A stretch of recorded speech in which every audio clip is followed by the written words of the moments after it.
මං කටයුතු කීපයක් කරනවා. එතකොට පළවෙනිම අද දවසේ කරන කටයුත්ත තමයි දෙමව්පියන්ට සහ දරුවන්ට රසාස්වාදයේ පන්ති පිළිබඳ හැඳින්වීම. එතකොට මුලින්ම කරන දේ තමයි රසාස්වාදයේ පන්තිය පිළිබඳ හැඳින්වීම. එතකොට මේ පළවෙනි කටයුත්තේදී මම කිව්වා දෙමව්පියෝ සහ දරුවෝ කොට්ටාස දෙකම සම්බන්ධ වෙන්න කියලා.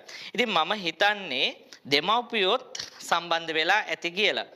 එතකොට දෙමව්පියොත් මේ වැඩසටහනේ අද දවසේදී ඉන්නවා නම් බොහොම සතුටුයි. මොකද හේතුව අවසන් වෙනකන් හිටියත් ගැටලුවක් නැහැ. මුල් විනාඩි කිහිපය තුළ විනාඩි 15ක් 20ක් විතර දෙමව්පියොත් එක්ක දෙමව්පියන් සමග මේ කටයුත්ත කරන්න බොහොම කැමතියි. මොකද හේතුව දෙමව්පියොත් රසාස්වාද විෂය සම්බන්ධයෙන් දැනුවත්ව මේ කටයුත්ත කරනවා නම් දරුවන්ව ඉහළ ප්‍රතිඵලයකට ගෙනියන්න පුළුවන් වෙනවා. එතකොට අද දවසේ පළවෙනි වැඩ කටයුත්ත තමයි වැඩසටහන ගැන පැහැදිලි කිරීම.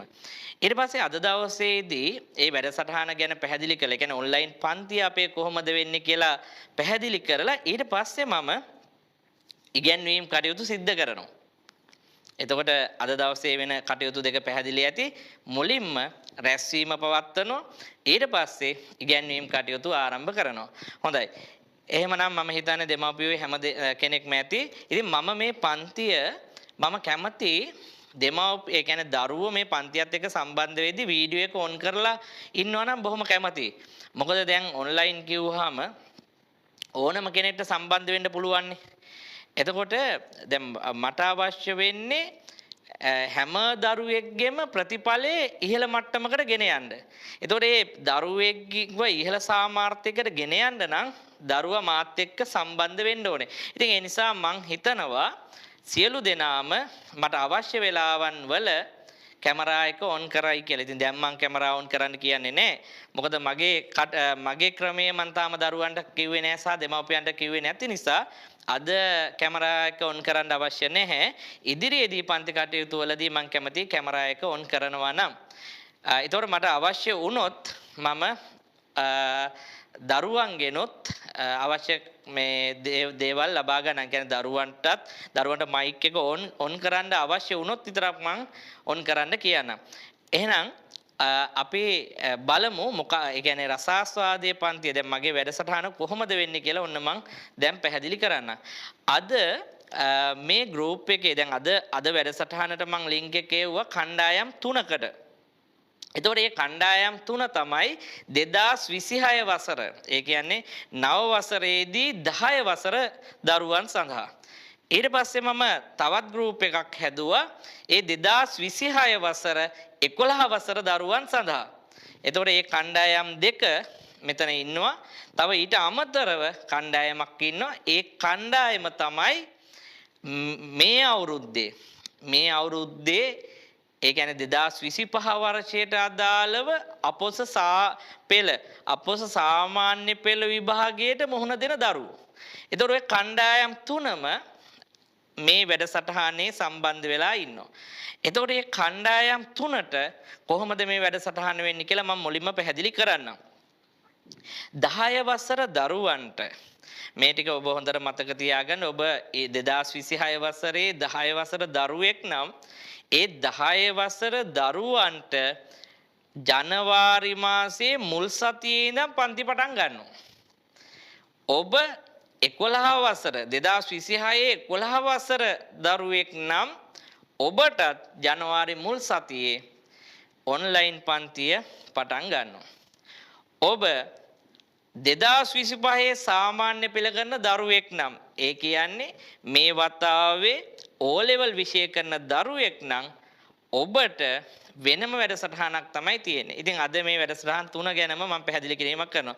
මම මුලින්ම කියන්නම් 10 වසර දරුවන්ට 2026 10 වසර දරුවන්ට මේ පන්තිය තියෙන්නේ සිකුරාදා. ජනවාරි මුල් සතියේ ඉඳන් සෑම සිකුරාදා දවසකම හවස 5 ඉඳන් 7 වෙනකම්. මම ලියන්නම් වෙලාව සිකුරාදා. ජනවාරි මාසයේ ඉඳන් තමයි මේ වැඩසටහන පටන් ගන්නෙ. ජනවාරි ජනවාරි පළමු සතියේ ඒ කියන්නේ ජනවාරි දෙවන සිකුරාදා තමයි පන්ති පටන් ගන්න. එතකොට අදත් මම උගන්වනවා අදින් පස්සේ මොකද අද මම හැඳින්වීමක් කරනවා සාහිත්‍ය රසාස්වාදයේ කියන විෂය ගැන ඔබ දැනුවත් කිරීමක් කරනවා. එතකොට 10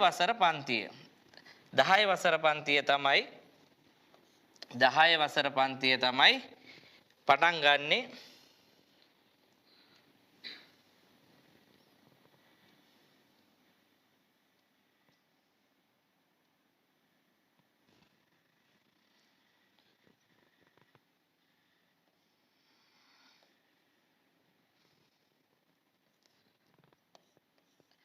වසර පන්තිය ජනවාරි දෙවනිදා සිකුරාදා පස්වරු 5 සිට 7 දක්වා පැවැත්වෙනවා. එතකොට ජනවාරි දෙවනිදායින් ආරම්භ වෙන පන්තිය දිගටම සිකුරාදා පස්වරු 5 ඉඳලා 7 වෙනකන් තමයි පැවැත්වෙන්නේ. එතකොට යම්කිසි දරුවෙක් හිතන්න පුළුවන් දෙමාපියෝ සහ දරුවෝ හිතන්න පුළුවන් එතකොට ඒගොල්ලන්ට සමහර වෙලාවට තවත් පන්ති අමතර පන්ති ඇති තවත් වැඩ කටයුතු ඇති එතකොට ඒගොල්ලන්ට මේ පන්තියට සම්බන්ධ වෙන්න බැරි වෙනවනේ කියලා. ඒකේ කිසිම ගැටලුවක් නැහැ. කාට හරි දරුවෙක්ට මේ පන්තියට සම්බන්ධ වෙන්න බැරි නම් ඒ ඕනම දරුවෙක්ට අවස්ථාවක් තියෙනවා මේ පන්තියේ රෙකෝඩින්ග්ස් ලබා දෙනවා. ඒතර ඔබ මතක තියාගන්න ඔබ සම්බන්ධ වෙන්න ඕනේ සිකුරාදා හවස 5 ඉඳන් 7 වෙනකම්. එහෙම ඔබට සම්බන්ධ වෙන්න බැරි වුණොත් පන්තියට කිසිම ගැටලුවක් නැහැ. ඔබට රෙකෝඩින්ග්ස් ලබා දෙනවා. ඒක නිසා ප්‍රශ්නයක් නැහැ. ඊළඟට මම එන්නම් 11 වසර 2026 11 වසර දරුවන්ටත් ජනවාරි 2 වෙනිදා ඉඳන් පන්ති පටන් ගන්නවා. එතකොට ජනවාරි 2 වෙනිදා වැටෙන්නේ සිකුරාදා. එදාටත් පන්තිය පැවැත්වෙනවා පස්වරු 7 සිට 9 දක්වා පන්තිය පැවැත්වෙනවා. පස්වරු 9 ඒ කියන්නේ රාත්‍රී 7 ඉඳන් 9 වෙනකම් පැවැත්වෙනවා. 11 වසර දරුවන්ටත් සිකුරාදාට මේ වෙලේ බැරි වුණොත් කිසිම ප්‍රශ්නයක් නැහැ. රෙකෝඩින්ග්ස් දෙනවා. ඒ නිසා ඔබ කනගාටු වෙන්න එපා. මේ වෙලාවට බැරි වුණොත් ඔබට රෙකෝඩින්ග්ස් ලැබෙනවා. ඒ නිසා කිසිම මේ ප්‍රශ්නයක් වෙන්නේ නැහැ. හරි. එතකොට එහෙනම් පැහැදිලි 10 සහ 11 මේ කියන්නේ 2026 වසර සඳහා. එතකොට පළවෙනි කොටස පැහැදිලි ඇති. මම ඊළඟට මතක් කරන්නම් මෙතන තව ඉන්නවා කණ්ඩායමක් මේ අවුරුද්දේ O level ලියන. ඒ කියන්නේ 2025 වර්ෂයට අදාළව O level ලියන දරුවෝ. ඉතින් මේ O level ලියන මේ අවුරුද්දේ සාමාන්‍ය පෙළ විභාගයේ මුහුණ දෙන දරුවන්ට මේ පන්තිවල සම්බන්ධ වෙන්න පුළුවන්. ඒක ගැටලුවක් නැහැ. එතකොට හැබැයි ඒගොල්ලන්ට මේ තව මාස දෙකකටත් අඩු කාලයක් තියෙන්නේ. ඒ මාස දෙකේදී ඒගොල්ලන්ට වෙනම වැඩපිළිවෙලක් මං සිද්ධ කරනවා. ඒතකොට 2025 මාස දෙකකින් O level ලියන ළමයින්ට වෙනම මං සම්මන්ත්‍රණ කීපයක් ආරම්භ කරනවා. ඒගොල්ලන්ට මම වෙනම සම්මන්ත්‍රණ කීපයක් පවත්වනවා. එතකොට මං හිතන්නේ මේකේ ඉන්න කණ්ඩායම් තුනටම පැහැදිලි ඇති මගේ පන්ති කොහොමද සිද්ධ වෙන්නේ කියලා. ඒ කියන්නේ යම් අවබෝධයක් දල අවබෝධයක් ඇති. හොඳයි. එහෙනම් දැන් මම ඉතුරු දේවල් සාකච්ඡා කරන්නම්. දැන් මම මේ ඔන්ලයින් පන්තිය මම ඕගල්ලන්ට ඒ කියන්නේ මේ පන්තිය හොඳ ගුණාත්මකව වෙන්න මේ කටයුත්ත සිද්ධ වෙන්න ඕන නිසා මම මේ පන්තියේ ගැන්වීම සිද්ධ කරන්නේ ස්ටුඩියෝ එකක. එතකොට එහෙම සිද්ධ කරන්නේ ඔබට හොඳ ගුණාත්මක ඒ කියන්නේ ඉහළ ප්‍රමිතියකට මේ පන්තිය කරන්න ඕන නිසා. ඉතින් ඒ නිසා මම මේ පන්ති වලට මුදල් විදියට මෙන්න මේ විදිහට තමයි මුදල් අය කිරීමක් කරන්නේ. 10 වසර පන්තියට මාසෙට රුපියල් 1200ක මුදලක් අය කරනවා. ඊට පස්සේ 11 වසර දරුවෙක්ටත් මාසෙට රුපියල් 1200ක මුදලක් අය කරනවා. එතකොට මෙහෙම පුළුවන්. දැන් ඔය නිබන්ධන ගැටලුවක් වෙනවනේ. එතකොට දරුවන්ට පුළුවන්, දෙමව්පියන්ට පුළුවන් නිබන්ධන ගන්න එක. කියන්නේ මට පුළුවන් මේ 1200ක මුදල ගෙවුවාම PDF එකක් එවන්න පුළුවන්. එතකොට ඒ ක්‍රමයෙන් මම මුල් දවස්වල මුල් කාලේ එහෙම උගන්වන්න තමයි උත්සාහ කරන්නේ. එතකොට කාට හරි කෙනෙක්ට කාට හරි දරුවෙක්ට සහ දෙමව්පියෙක්ට ඕනේ නම් වාරයට අදාළ ටියුට් ටිකයි ප්‍රශ්න පත්‍ර ටිකයි මට ලබා දෙන්න පුළුවන් රුපියල් 800ක මුදලකට ඔබට එවන්න පුළුවන්. එතකොට මාසයක් ගානේ එවන්න ගියොත් මාසෙට වෙනම මුදලක් ඇඩ් වෙනවා. වෙන මුදලක් එකතු වෙන නිසා මම වාරයකට අවශ්‍ය නම් එහෙම ටියුට් එවන්නම්. එතකොට ඔබට පුළුවන් ඒ වාරයට ඒ ටියුට් මිලදී ගන්නවා නම් වාරයටම අදාළව රුපියල් 800ක මුදලක් මගේ ගිණුමට මගේ account එකට දැම්මහම මට පුළුවන් වාරයටම ඕන කරන නිබන්ධන සහ ප්‍රශ්න පත්‍ර ටික ඔබේ ලිපිණයට එවන්න. එතකොට එහෙම කරන්න පුළුවන්. එතකොට මේ 1200ක මුදල ගන්නේ මාසික පන්ති ගාස්තු විදිහට. ඒ 1200ක මුදලේදී ටියුට් ටික ඔබට ලැබෙන්නේ නැහැ. PDF එකක් මට එවන්න පුළුවන්. මං හිතන්නේ ඒ කටයුත්ත ඒ දේ පැහැදිලි ඇති. එතකොට 11 වසර දරුවන්ට 2026 11 වසර දරුවන්ට 10 වසරට සම්බන්ධ වෙන්න ඕන නම් ඒගොල්ලන්ට පුළුවන් 10 වසරටත් එන්න ඕන නම් අර ඒගොල්ලෝ 11 වසරට 1200ක 10 වසර මුදලින් half ඒ කියන්නේ භාගයක් ගෙවන්න. එතකොට 10 11 දෙකටම ඉන්නවා නම් 1800ක මුදලකට මේ පන්තියට සහභාගී වෙන්න පුළුවන්. මං හිතන්නේ මේ ටික පැහැදිලි ඇති හැමෝටම පැහැදිලි ඇති. පන්ති ගාස්තු කොහොමද ගෙවන්න ඕනේ ඒ ටික පැහැදිලි ඇති. අවශ්‍ය නම් මං තව එක වතාවක් පැහැදිලි කරන්න. 2026 ජනවාරි 2 වෙනිදා ඉඳන් පන්ති පටන් ගන්නවා. ඒ 10 වසර පන්තිය පටන් ගන්නවා ජනවාරි 2 වෙනිදා. ඒ කියන්නේ සිකුරාදා පස්වරු 5 සිට 7 දක්වා පටන් ගන්නවා. 11 වසර පන්තිය ජනවාරි 2 වෙනිදාමයි. එතකොට ඒ පන්තිය පස්වරු 7 ඉඳන් 9 වෙනකම් පැවැත්වෙනවා. එතකොට 10 වසරට පන්ති ගාස්තු විදියට රුපියල් 1200ක මුදලක් අය කරනවා. 11 වසර දරුවෙක්ගේ පන්ති ගාස්තු විදියට 1200ක මුදලක් අය කරනවා. PDF එක මම ඔබට එවනවා. එතකොට වාරයටම අදාළ ප්‍රශ්න පත්‍ර සහ ඔබට අවශ්‍ය නම් නිබන්ධන ලබා ගන්න ඒකට වෙනම රුපියල් 800ක මුදලක් ගිණුමට එවුවාම ඒවල මට රිසිට් පත්‍රය එවුවාම ඔබට වාරයටම අදාළ නිබන්ධන ලබා දෙනවා. ඉතින් මම හිතන්නේ මේ ටික පැහැදිලි ඇති. ඊළඟට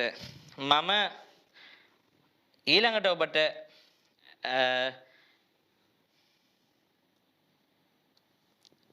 මතක් කරන්නම් සහ පැහැදිලි කිරීමක් කරන්නම් මම පිළිබඳව පැහැදිලි කිරීමක් කරන්නම්. මගේ නම සුමුදු මදුරංග. මම පාසල් ගුරුවරයෙක් අවුරුදු 12ක් කාලයක් ඉඳන් පාසල් ගුරුවරයෙක් විදියට කටයුතු කරනවා. ඒකම වසර ගණනාවක ඉඳන් මම රජයේ උත්තර පත්‍ර පරීක්ෂකවරයෙක් විදියටත් කටයුතු කරනවා. එතකොට මම මේ ටියුෂන් ශාස්ත්‍රයේ ගුරුවරයෙක් විදිහට අවුරුදු 18ක කාලයක් ඉගැන්වීම් කටයුතු කරනවා. ඒ කියන්නේ දැන් ඔබට පැහැදිලි ඇති ඉගැන්වීම සහ ප්‍රශ්න පත්‍ර පරීක්ෂා කිරීම සෑහෙන කාලයක ඉඳලා කරන ගුරුවරයෙක්ගෙන් තමයි ඔබ ඉගෙන ගන්න යන්නේ. ඒ කියන්නේ ඔබ ඉගෙන ගන්න යන්නේ ඇත්තටම විෂය පිළිබඳ හොඳ අවබෝධයක් තියෙන ගුරුවරයෙක්ගෙන්. මොකද දැන් ගුරුවරු ගත්තාම ගුරුවරු බොහෝ සංඛ්‍යාවක් ඉන්නවා. YouTube වල ඉන්නවා, TikTok වල ඉන්න ඕන තරම් ඉන්නවා. හැබැයි ඔබ බලන්න ඕනේ ගුරුවරයාගේ මුල්ම දේ තමයි ගුරුවරයාගේ සබ්ජෙක්ට් එක තියෙනවද කියන එක. දැන් දෙමව්පිය රැස්වීමක් මම ගන්නෙත් ඒකයි. දෙමව්පියන්ට දරුවන්ට වඩා අවබෝධයක් තියෙනවා මේ සම්බන්ධයෙන්. දරුවෝ ගොඩක්ම බලන්නේ ආකර්ෂණය පමණයිනේ. ආකර්ෂණය ඕනේ. ගුරුවරයා ඉගැන්වීම් කටයුතු කරන ආකර්ෂණීය විලාසයක් තියෙන්න ඕනේ. ඒක අනිවාර්යයෙන්ම තිබුණොත් විතරයි දරුවා ඉගෙන ගන්න. ඉතින් ආකර්ෂණීයව බොහොම රසවත්ව උගන්වන්න පුළුවන්. ඒක නිසා එතන දරුවන්ට ගැටලුවක් වෙන්නේ නැහැ. ඊට අමතරව දෙමව්පියෝ සහ දරුවෝ බලන්න ඕනේ හොඳම දේ තමයි ප්‍රධානම නිර්ණායකයේ තමයි ගුරුවරයා සබ්ජෙක්ට් එක දන්නවද කියන එක. එතකොට මම ඔබට ඒක ගැන තව පොඩ්ඩක් පැහැදිලි කරන්න. ගම්පහ සහ වැලිවේරිය ප්‍රදේශවල අවුරුදු ගානක ඉඳන් හොඳම ප්‍රතිඵල රසාස්වාදයට ලබා දීපු ගුරුවරයා තමයි මම. දැන් මම එහෙම සඳහන් කරන්නේ අතිශයෝක්තියක් නෙමෙයි. මම තාමත් දැකලා නැහැ රසාස්වාදයේ O level රසාස්වාද ප්‍රතිඵල ගුරුවරු දානවා මම දැකලා නැහැ. දැන් සිංහල විෂය නම් මම දැකලා තියෙනවා. මම සිංහල විෂයත් උගන්වනවා. මම දැකලා තියෙනවා සිංහල විෂය සම්බන්ධයෙන් නම් ගොඩාක් ගුරුවරු Tamanගේ ප්‍රතිඵල ලේඛන දානවා. නමුත් මම රසාස්වාදයේ විෂයට එහෙම දැකලා තියෙනවා ගොඩක් අඩුයි. ඒ නිසා මම රසාස්වාදයේ මගේ පන්ති ප්‍රතිඵලයක් මම පෙන්නන්නම්.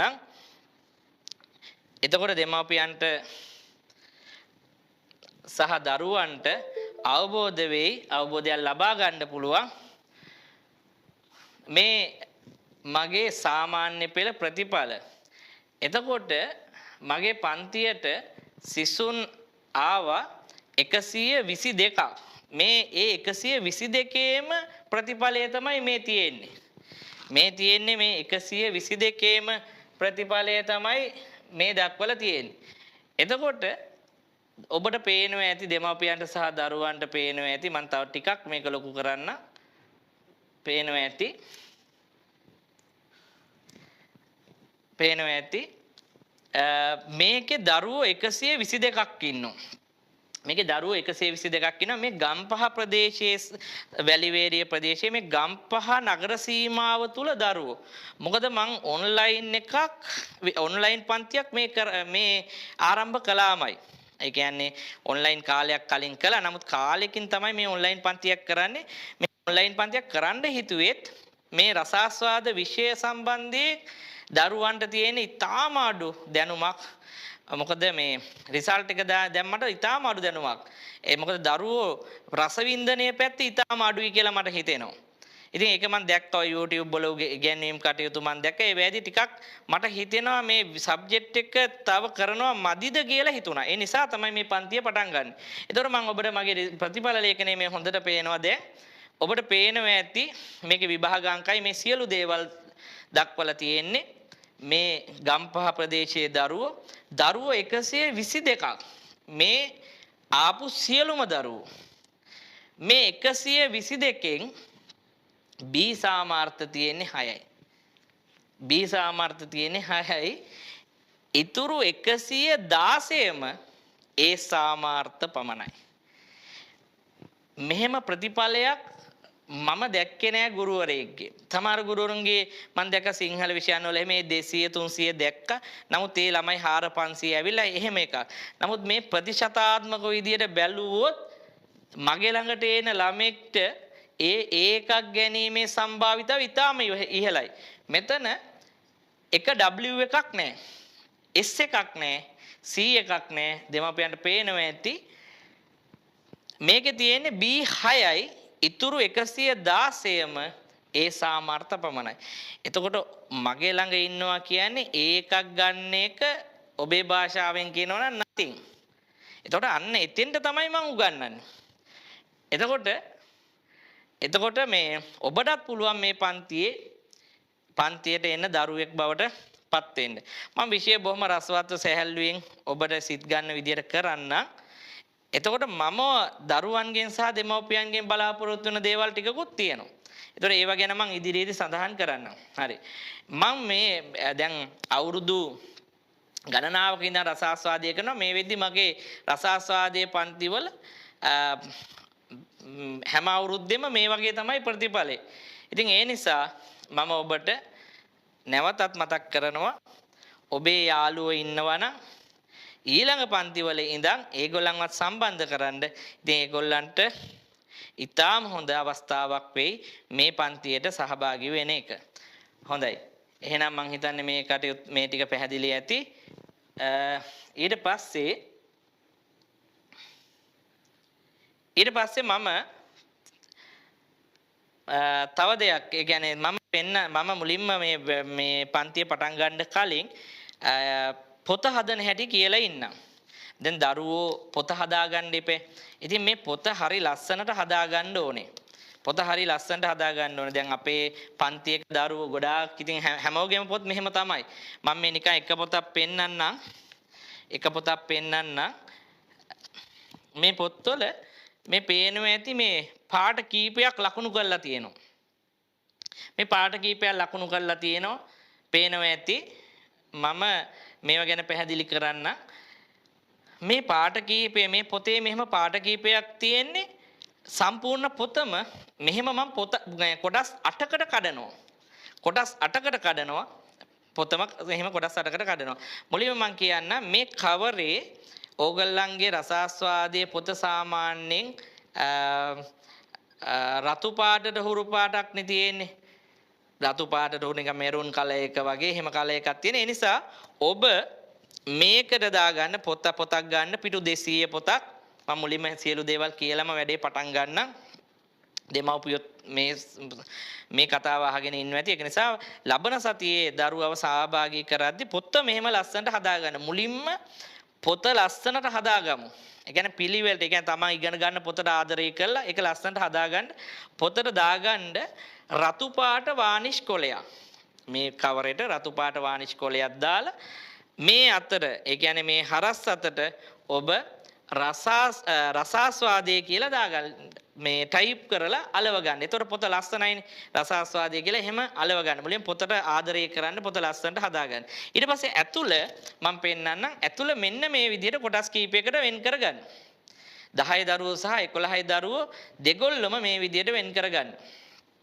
10 දරුවෝ සහ 11 වසර දරුවෝ දෙගොල්ලම මේ විදිහට වෙන් කරගන්න. අර මේ අවුරුද්දේ ලෙවල් කරන දරුවන්ට මම වෙනම ගෲප් වලට දාන්නම්. ඒක ගැටලුවක් ගන්න එපා ඒගොල්ලන්ට සෙමිනාර් කරන්නේ කොහොමද කියලා ඒවා වෙනම මම දාන්නම්.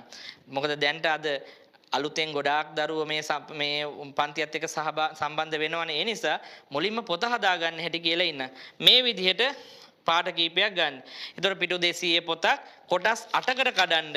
ඒ හැම ඒ කියන්නේ කොටසකම මේ වගේ පාට half sheet එකක් කලවන්න. කොටස් 8යි හැම එකකම මේ වගේ පාට half sheet එකක් කලවන්න. පාට half sheet එකක් කලවන්න. මේ දැන් මෙතනින් පස්සේ මෙන්න මෙහෙම කැමති පාට ප්‍රශ්නයක් නෑ. කොහොම හරි පාට 8කින් මේ පොත හැදෙන්න ඕනේ. මෙන්න මෙහෙම පොත හැදෙන්න ඕනේ. මෙහෙම හැදෙන්න ඕනේ. දැන් ඔබට තේරෙනවා ඇතිනේ මෙච්චර ළමයි ඒ සාමාර්ථ ගත්තේ නිකන් නෙමෙයි. ඒගොල්ලන්ගේ පොතේ ඉඳන් පිළිවෙලට හදලා. මෙහෙම කොටස් 8කට පොත හදාගන්න. හදාගෙන මම දැන් ඔබට පෙන්වන්න එහෙම කරන කොටස්. දැන් ඔබට පේනවා ඇති මේ තියෙන එක කොටසක්. මම මුලින්ම මේ මුල්ම කොටස පෙන්නලා ඉන්න. හරි. මේ තියෙන්නේ මුල්ම කොටස. සාහිත්‍ය රසාස්වාදයේ හැඳින්වීම. මම කියවන්නේ ඕගලන්ට පාට half sheet එකක් පොතේ මුලින්ම අලවන්න කියලා. ඒ මුලින්ම අලවන එකේ මෙන්න මේක. දරුවෝ දැන් ලියා ගන්න.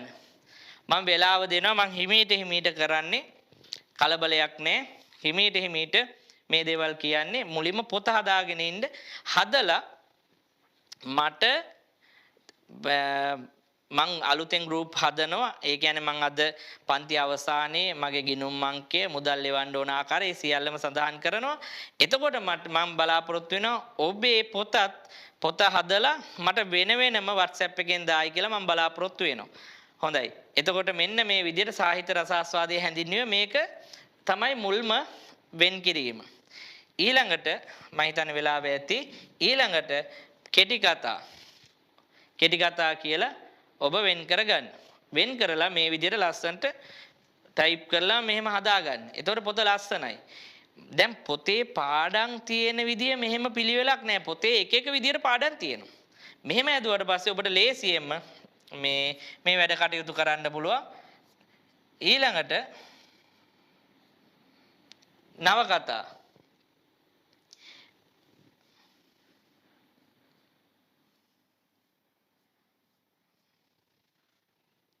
තව තිබ්බනේ. ඊට පස්සේ නවකතා. මෙන්න මේ විදිහේ නවකතා කියලා හදාගන්න. පැහැදිලිනේ. පළවෙනි එක රසාස්වාදයේ හැඳින්වීම. ඊට පස්සේ කෙටි කතා මේ කියන ඒවා ලියා ගන්න. ඊට පස්සේ නවකතා. මෙන්න මේ විදිහට එකත් හදාගන්න. ඊට පස්සේ සුභාෂිතය.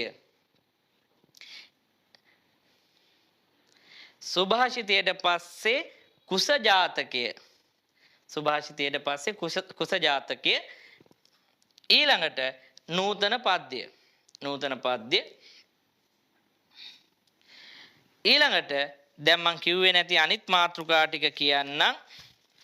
ඊළඟට ඔබ පොත බෙදා ගන්න නන්ද තෙරුන්ගේ කතාව. නන්ද තෙරුන්ගේ කතාව. ඊට පස්සේ නූතන පද්‍ය. නූතන පද්‍ය. ඊට පස්සේ ජන කවි. දැන් මං හිතන්නේ ඔබට ඒකක 8 පැහැදිලි. ඒ ඒකක 8ට මෙන්න මේ විදිහට පොත බෙදා ගන්න. ඒකක 8ට පොත බෙදා ගන්න මෙන්න මේ විදිහට රසාස්වාදයේ හැඳින්වීමේකට පිටු 4යි. රසාස්වාදයේ හැඳින්වීමට පිටු 4ක් ඔබ වෙන් කරන්න. ඊළඟට කෙටි කතාවලට පිටු 20යි. අර කියන ඔක්කොම මේ මං කිව්වා CR පිටු 200 පොතක් ගන්න. ඒකේ රසාස්වාදයේ හැඳින්වීමට පිටු 4යි. කෙටි කතාවලට පිටු 20යි. ඊළඟට නව කතාවලට ඔබ ගන්න පිටු 20ක්. ඊළඟට සුභාෂිතයට ගන්න පිටු 30ක්. සුභාෂිතයට පිටු 30යි. ඊට පස්සේ කුස ජාතකයට පිටු 30යි. ඊට පස්සේ මං කිව්වා නන්ද තෙරුන්ගේ කතාවට පිටු 20යි. නූතන පද්‍යයට පිටු ඔබ ගන්න 56යි. ජන කවි වලට ගන්න ඔබ පිටු 20ක් ගන්න. එතකොට ඒ විදිහට පොත හදා ගන්න. ඒ ගැන ගැටලුවක් තිබ්බොත් ගෲප් එකට දාන්න. එතකොට මම පොත හදන හැටි ආයෙ පැහැදිලි කරන්නම්. හොඳයි. එතකොට අන්න ඒ දේවල් එක්ක මේ වැඩේ බොහොම ලස්සනට කරමු. මං හිතන්නේ දෙමව්පියන්ටත් පැහැදිලි ඇති. එතකොට ජනවාරි 2 ඉඳන් පන්ති පටන් ගද්දි ඒ ජනවාරි 2 වෙනිදාට දෙවෙනිදා වෙන්න කලින් ඒ කියන්නේ සාමාන්‍යයෙන් අද ඉඳලා දවස් ගාණක් තියෙනවා. මම ගෲප් වලට දානවා account number එක. ඒ කියන්නේ details ටික දානවා. ඒ details වලට අදාළ මුදල් ගෙවලා ඒ රිසිට් එක අරගෙන රිසිට් එකේ ෆොටෝ එකක් මම දැන් මේ ලියන දුරකථන අංකයට එවන්න.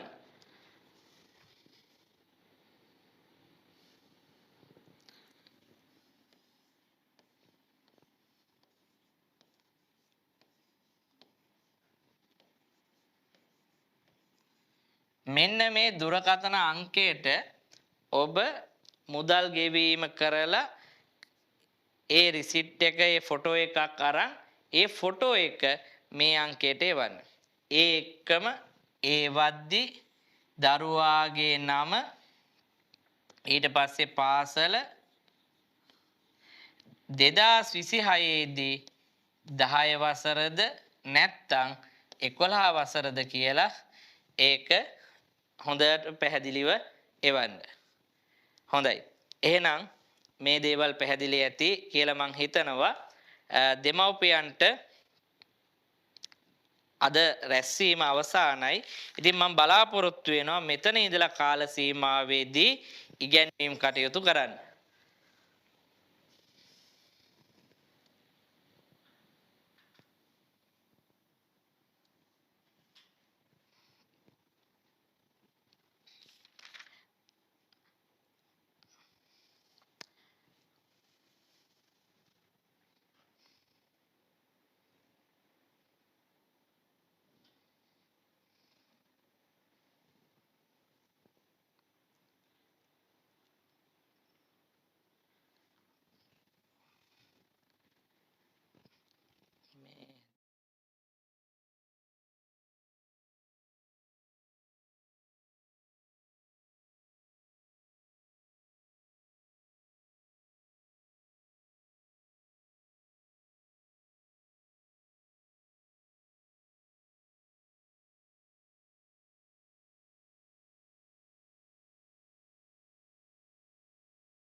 වීම. එතකොට මුල්ම කොටසේ මේ විදිහට වෙන් කරගන්න. ඊට පස්සේ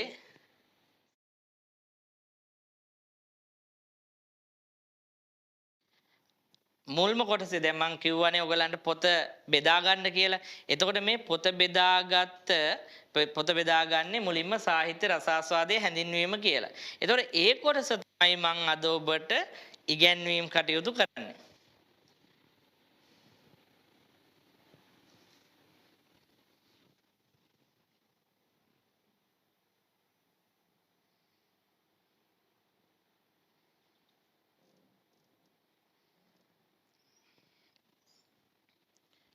හොඳයි. අපි බලමු මුලින්ම රසාස්වාදය කියන්නේ මොකක්ද කියලා. එතකොට පුතේ දැන් ඔබගේ සිංහල ප්‍රධාන විෂයයි රසාස්වාදය කියන්නේ තව විෂයක්නේ.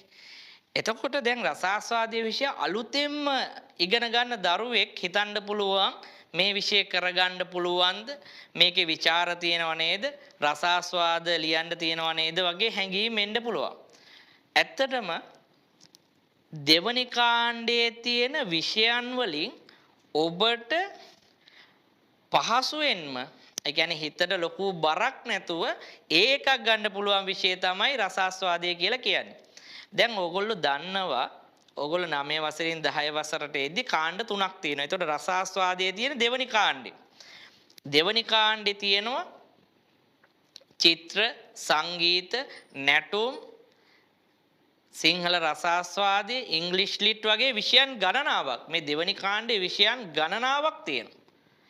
එතකොට මේ විෂයන් වලින් දැන් ඔබත් අපහසුතාවයකට පත් වෙන්න ඇති. යාළුවොත් කියනවා අර විෂය කරමු මේ විෂය කරමු. තාමත් දෙගිඩියාවෙන් ඉන්න දරුවෝ ඇති. පුතේ ඔබ බය වෙන්න එපා. මොකද ඔබ පළවෙනි වාරෙදිම මං ඉහළම ලකුණකට ගෙනියනවා. එතකොට අද පන්තිය පටන් ගන්න ඒක කියලා. පළවෙනි වාරෙදිම ඔබට ඉහළම ලකුණකට ගෙනියනවා. එතකොට දරුවොත් පුදුම වෙයි පළවෙනි වාරෙම හොඳ ලකුණක් ලැබුණානේ කියලා. එතකොට සමහර දරුවෝ බය වෙනවා. දැන් 6 7 8 9 වෙනකම් ඉගෙන ගත්තේ නැටුම්නේ, සංගීතනේ, චිත්‍රනේ, ඩ්‍රාමානේ, රසාස්වාදය කියලා එකක් 6 ඉඳන් ඉගෙන ගත්තේ නෑනේ. මේක පුළුවන්ද කරන්න? එහෙම මේ හැඟීමක් ඇති. කිසිම මේ බයක් ගන්න එපා, කිසිම බිය සංකාවක් ගන්න එපා. මොකද ඔබ එක වසරේ ඉඳන් සිංහල ඉගෙන ගත්තා.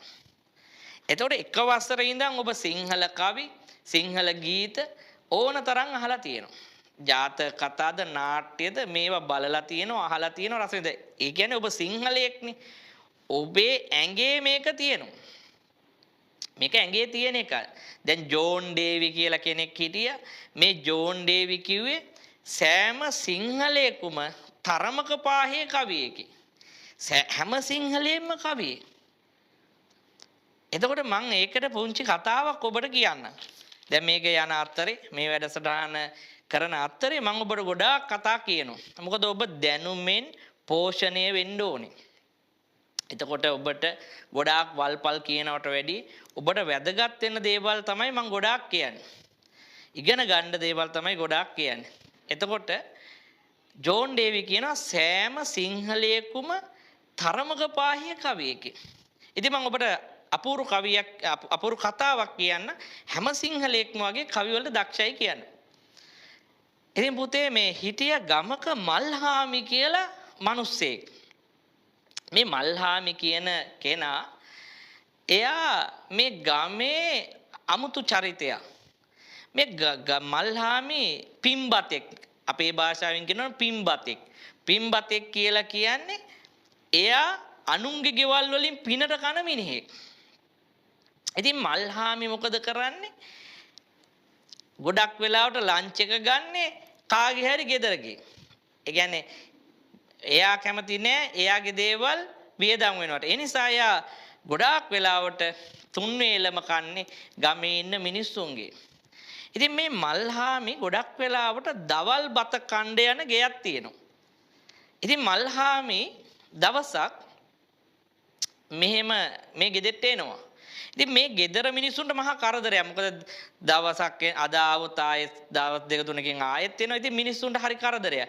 ඉතින් ගමරාල ගම උන්දේට නැත්නම් ගම මහගේට කියනවා මේ මල්හාමි කියන්නේ මහා කරදරකාර මිනිහෙක්. මේ මල්හාමිට අපි අද පාඩමක් උගන්වමු. මේ මල්හාමිට අද කැම දෙන්න එපා. අද මල්හාමි ආවොත් කැම දෙන්න එපා. මිනිහව අපි සවුත්තු කරලා එලවලා දාමු. එතකොට ගම රාළගේ අයිඩියා එක අදහස තමයි මේ මල්හාමියෝ එලවන්න ඕනේ කොහොමද? මල්හාමියෝ ගණන් නොගෙන සිටීම. එතකොට ඔන්න මල්හාමි හිතුවා වගේම දවල්ට මේ ගම ගෙදෙට්ට එනවා කණ්ඩ ආපුවම ගමරාල මොකද කරන්නේ? උදැල්ලේ මිටක් හදනවා වගේ ඉන්නවා. ඒ කියන්නේ උදැල්ලේ මිටක් උදළු මිටක් සවි කරනවා වගේ ගමරාල ඉන්නවා. ඊට පස්සේ මල්හාමි ඇවිල්ලා කතා කරනවා ගමරාල ගණන් ගන්නෑ ඇහුන්නේ නැහැ වගේ ඉන්නවා. ඊට පස්සේ ගමහාමිනේ මොකද කරන්නේ? ගමහාමිනේ බත් උයනවා වගේ පෙන්වනවා. බත් උයලා ඉවරයි. නමුත් මල්හාමිට පෙන්වනවා තාම බත් ඉව්වේ නැහැ. බත් උයනවා වගේ අදහසක් එයාට දෙනවා. ඒ කියන්නේ කතා කරන්නේ. ගණන් ගන්න නැතුව බත් මුට්ටිය අරන් යනවා. ඊට පස්සේ ගමරාලගේ දුවත් මොකද කරන්නේ? මල්හාමියව ගණන් ගන්නේ නැහැ. එයත් එයාගේ වැඩ කටයුතු කරන ආකාරයෙන් ඉන්නවා. ඉතින් මල්හාමි බලනවා අද තමන්ට කණ්ඩ හම්බෙන්නේ නැහැ. මේ ගම ගෙදර මිනිස්සු තමන්ව ගණන් ගන්නේ නැහැ. මල්හාමි මොකද කරන්නේ? මල්හාමි එතනින් ඉවත් වෙලා ඒ ගම ගෙදර තියෙනවා ලිඳක්. ඒ ලිඳ ළඟ හැංගිලා මේ ගම ගෙදර අයගේ කතාව අහගෙන ඉන්නවා. ඒ වෙලාවේ ගමරාලට සතුටුයි. එයා මොකද කරන්නේ? එයා කවියක් කියනවා. දැන් මම මේ ඔබට කියන්නේ අර සෑම සිංහලයෙක්ටම කවි පුළුවන් කියන එක. සෑම සිංහලයෙක්ම තරමක පාහේ කවියෙක් කියලා ජෝන් ඩේවි කිව්වා. මම ඒකට තමයි ඔබට මේ කතාව කියන්නේ. ඒතකොට ගමරාල මොකද කරන්නේ? එයාට සතුටුයි දැන් අද මල්හාමිට කණ්ඩ දුන්නේ නැහැ. එයා ඔන්න කවි පේලියක් කියනවා ගෙදර අයට ඇහෙන්න. එයා කියනවා මෙන්න මෙහෙම. ගැහුව මිටත් නොගැහු ලෙසට නරකද මම ගැහුවා කියලා මේ ගමරාල ගෙදර අයට ඇහෙන්න කියනවා. දැන් ගෙදර අයට ඇහෙද්දි දැන් ඔතන දැන් මල්හාමිත් අහගෙන ඉන්නවා. ලිඳ ළඟ හැංගිලා මල්හාමිත් අහගෙන ඉන්නවා. නමුත් කවුරුත් දන්නේ නැහැ මල්හාමි ඉන්නවා කියලා. ඒ නිසා තමයි ගමරාල ඒ වගේ කවියක මුල් පදේ කියන්නේ. ඕක ඇහුණාම ගම මහගේ මෙහෙම කියනවා. එයාත් උත්තර දෙන්නේ කවි පේලියකින්. එයා උත්තර දෙනවා ඉව්ව බතත් නොයුව ලෙසට නරකද මම ඉව්වා. එයා උත්තර දෙනවා. දැන් ඕක ඇහුණාම දුවටත් සතුටුයි. දුවටත් එනවා පොඩි චූඩ් එකක්. අම්මා තාත්තත් මල්හාමියව රැවට්ටුවා. අම්මත් රැවට්ටුවා තමනුත් රැවට්ටුව නිසා එයාට තියෙන සතුටක්. එයා කියනවා ගාපු පොලුත් නොගෑ ලෙසට නරකද මම ගෑවා. ඒ කියන්නේ එයා පොල් ගාලා තියෙන්නේ. එයා පොල් ගාලා තිබ්බේ නිකන් බොරුවට මල්හාමියේදී බොරුවට පොල් ගානවා වගේ පෙන්වනවා. දැන් මේ කතා තුනම කවි පේලි තුනම අහගෙන ඉන්නවා ලිඳ ළඟ ඉන්න මල්හාමි. ඉතින් මල්හාමි අහගෙන ඉඳලා එයා ඉතුරු පේලිය ලිඳ ළඟින් නැගිටලා එයා කියනවා මෙන්න මෙහෙම. ගිය ගමනත් නොගිය ලෙසට නරකද මම ආවා. ඉතින් මේකෙන් පෙන්වන්නේ මේ ගැමියෝ මොනතරම් කවියට දක්ෂයිද කියලා. ඉතින් ඒ විදිහට ඔන්න කවියක් නිර්මාණය වෙනවා. ඉතින් මම ඔබට කිව්වා ජෝන් ඩේවි තමයි මෙහෙම අදහසක් කිව්වේ. මොකද සෑම සිංහලයෙකුම තරමක පාහේ කවියෙක්. ඉතින් පුතේ ඔබත් සිංහලයෙක්, ඔබේ මවත් පියත් සිංහලයෝ. ඒ නිසා මේ සිංහල කියන එක අපේ ඇඟේ තියෙන එකක්. මේක මේ අමුතුවෙන්ම ඇඟට කාවත් දන්න එකක් නෙමෙයි. ඇඟ ඇතුලේ තියෙනවා.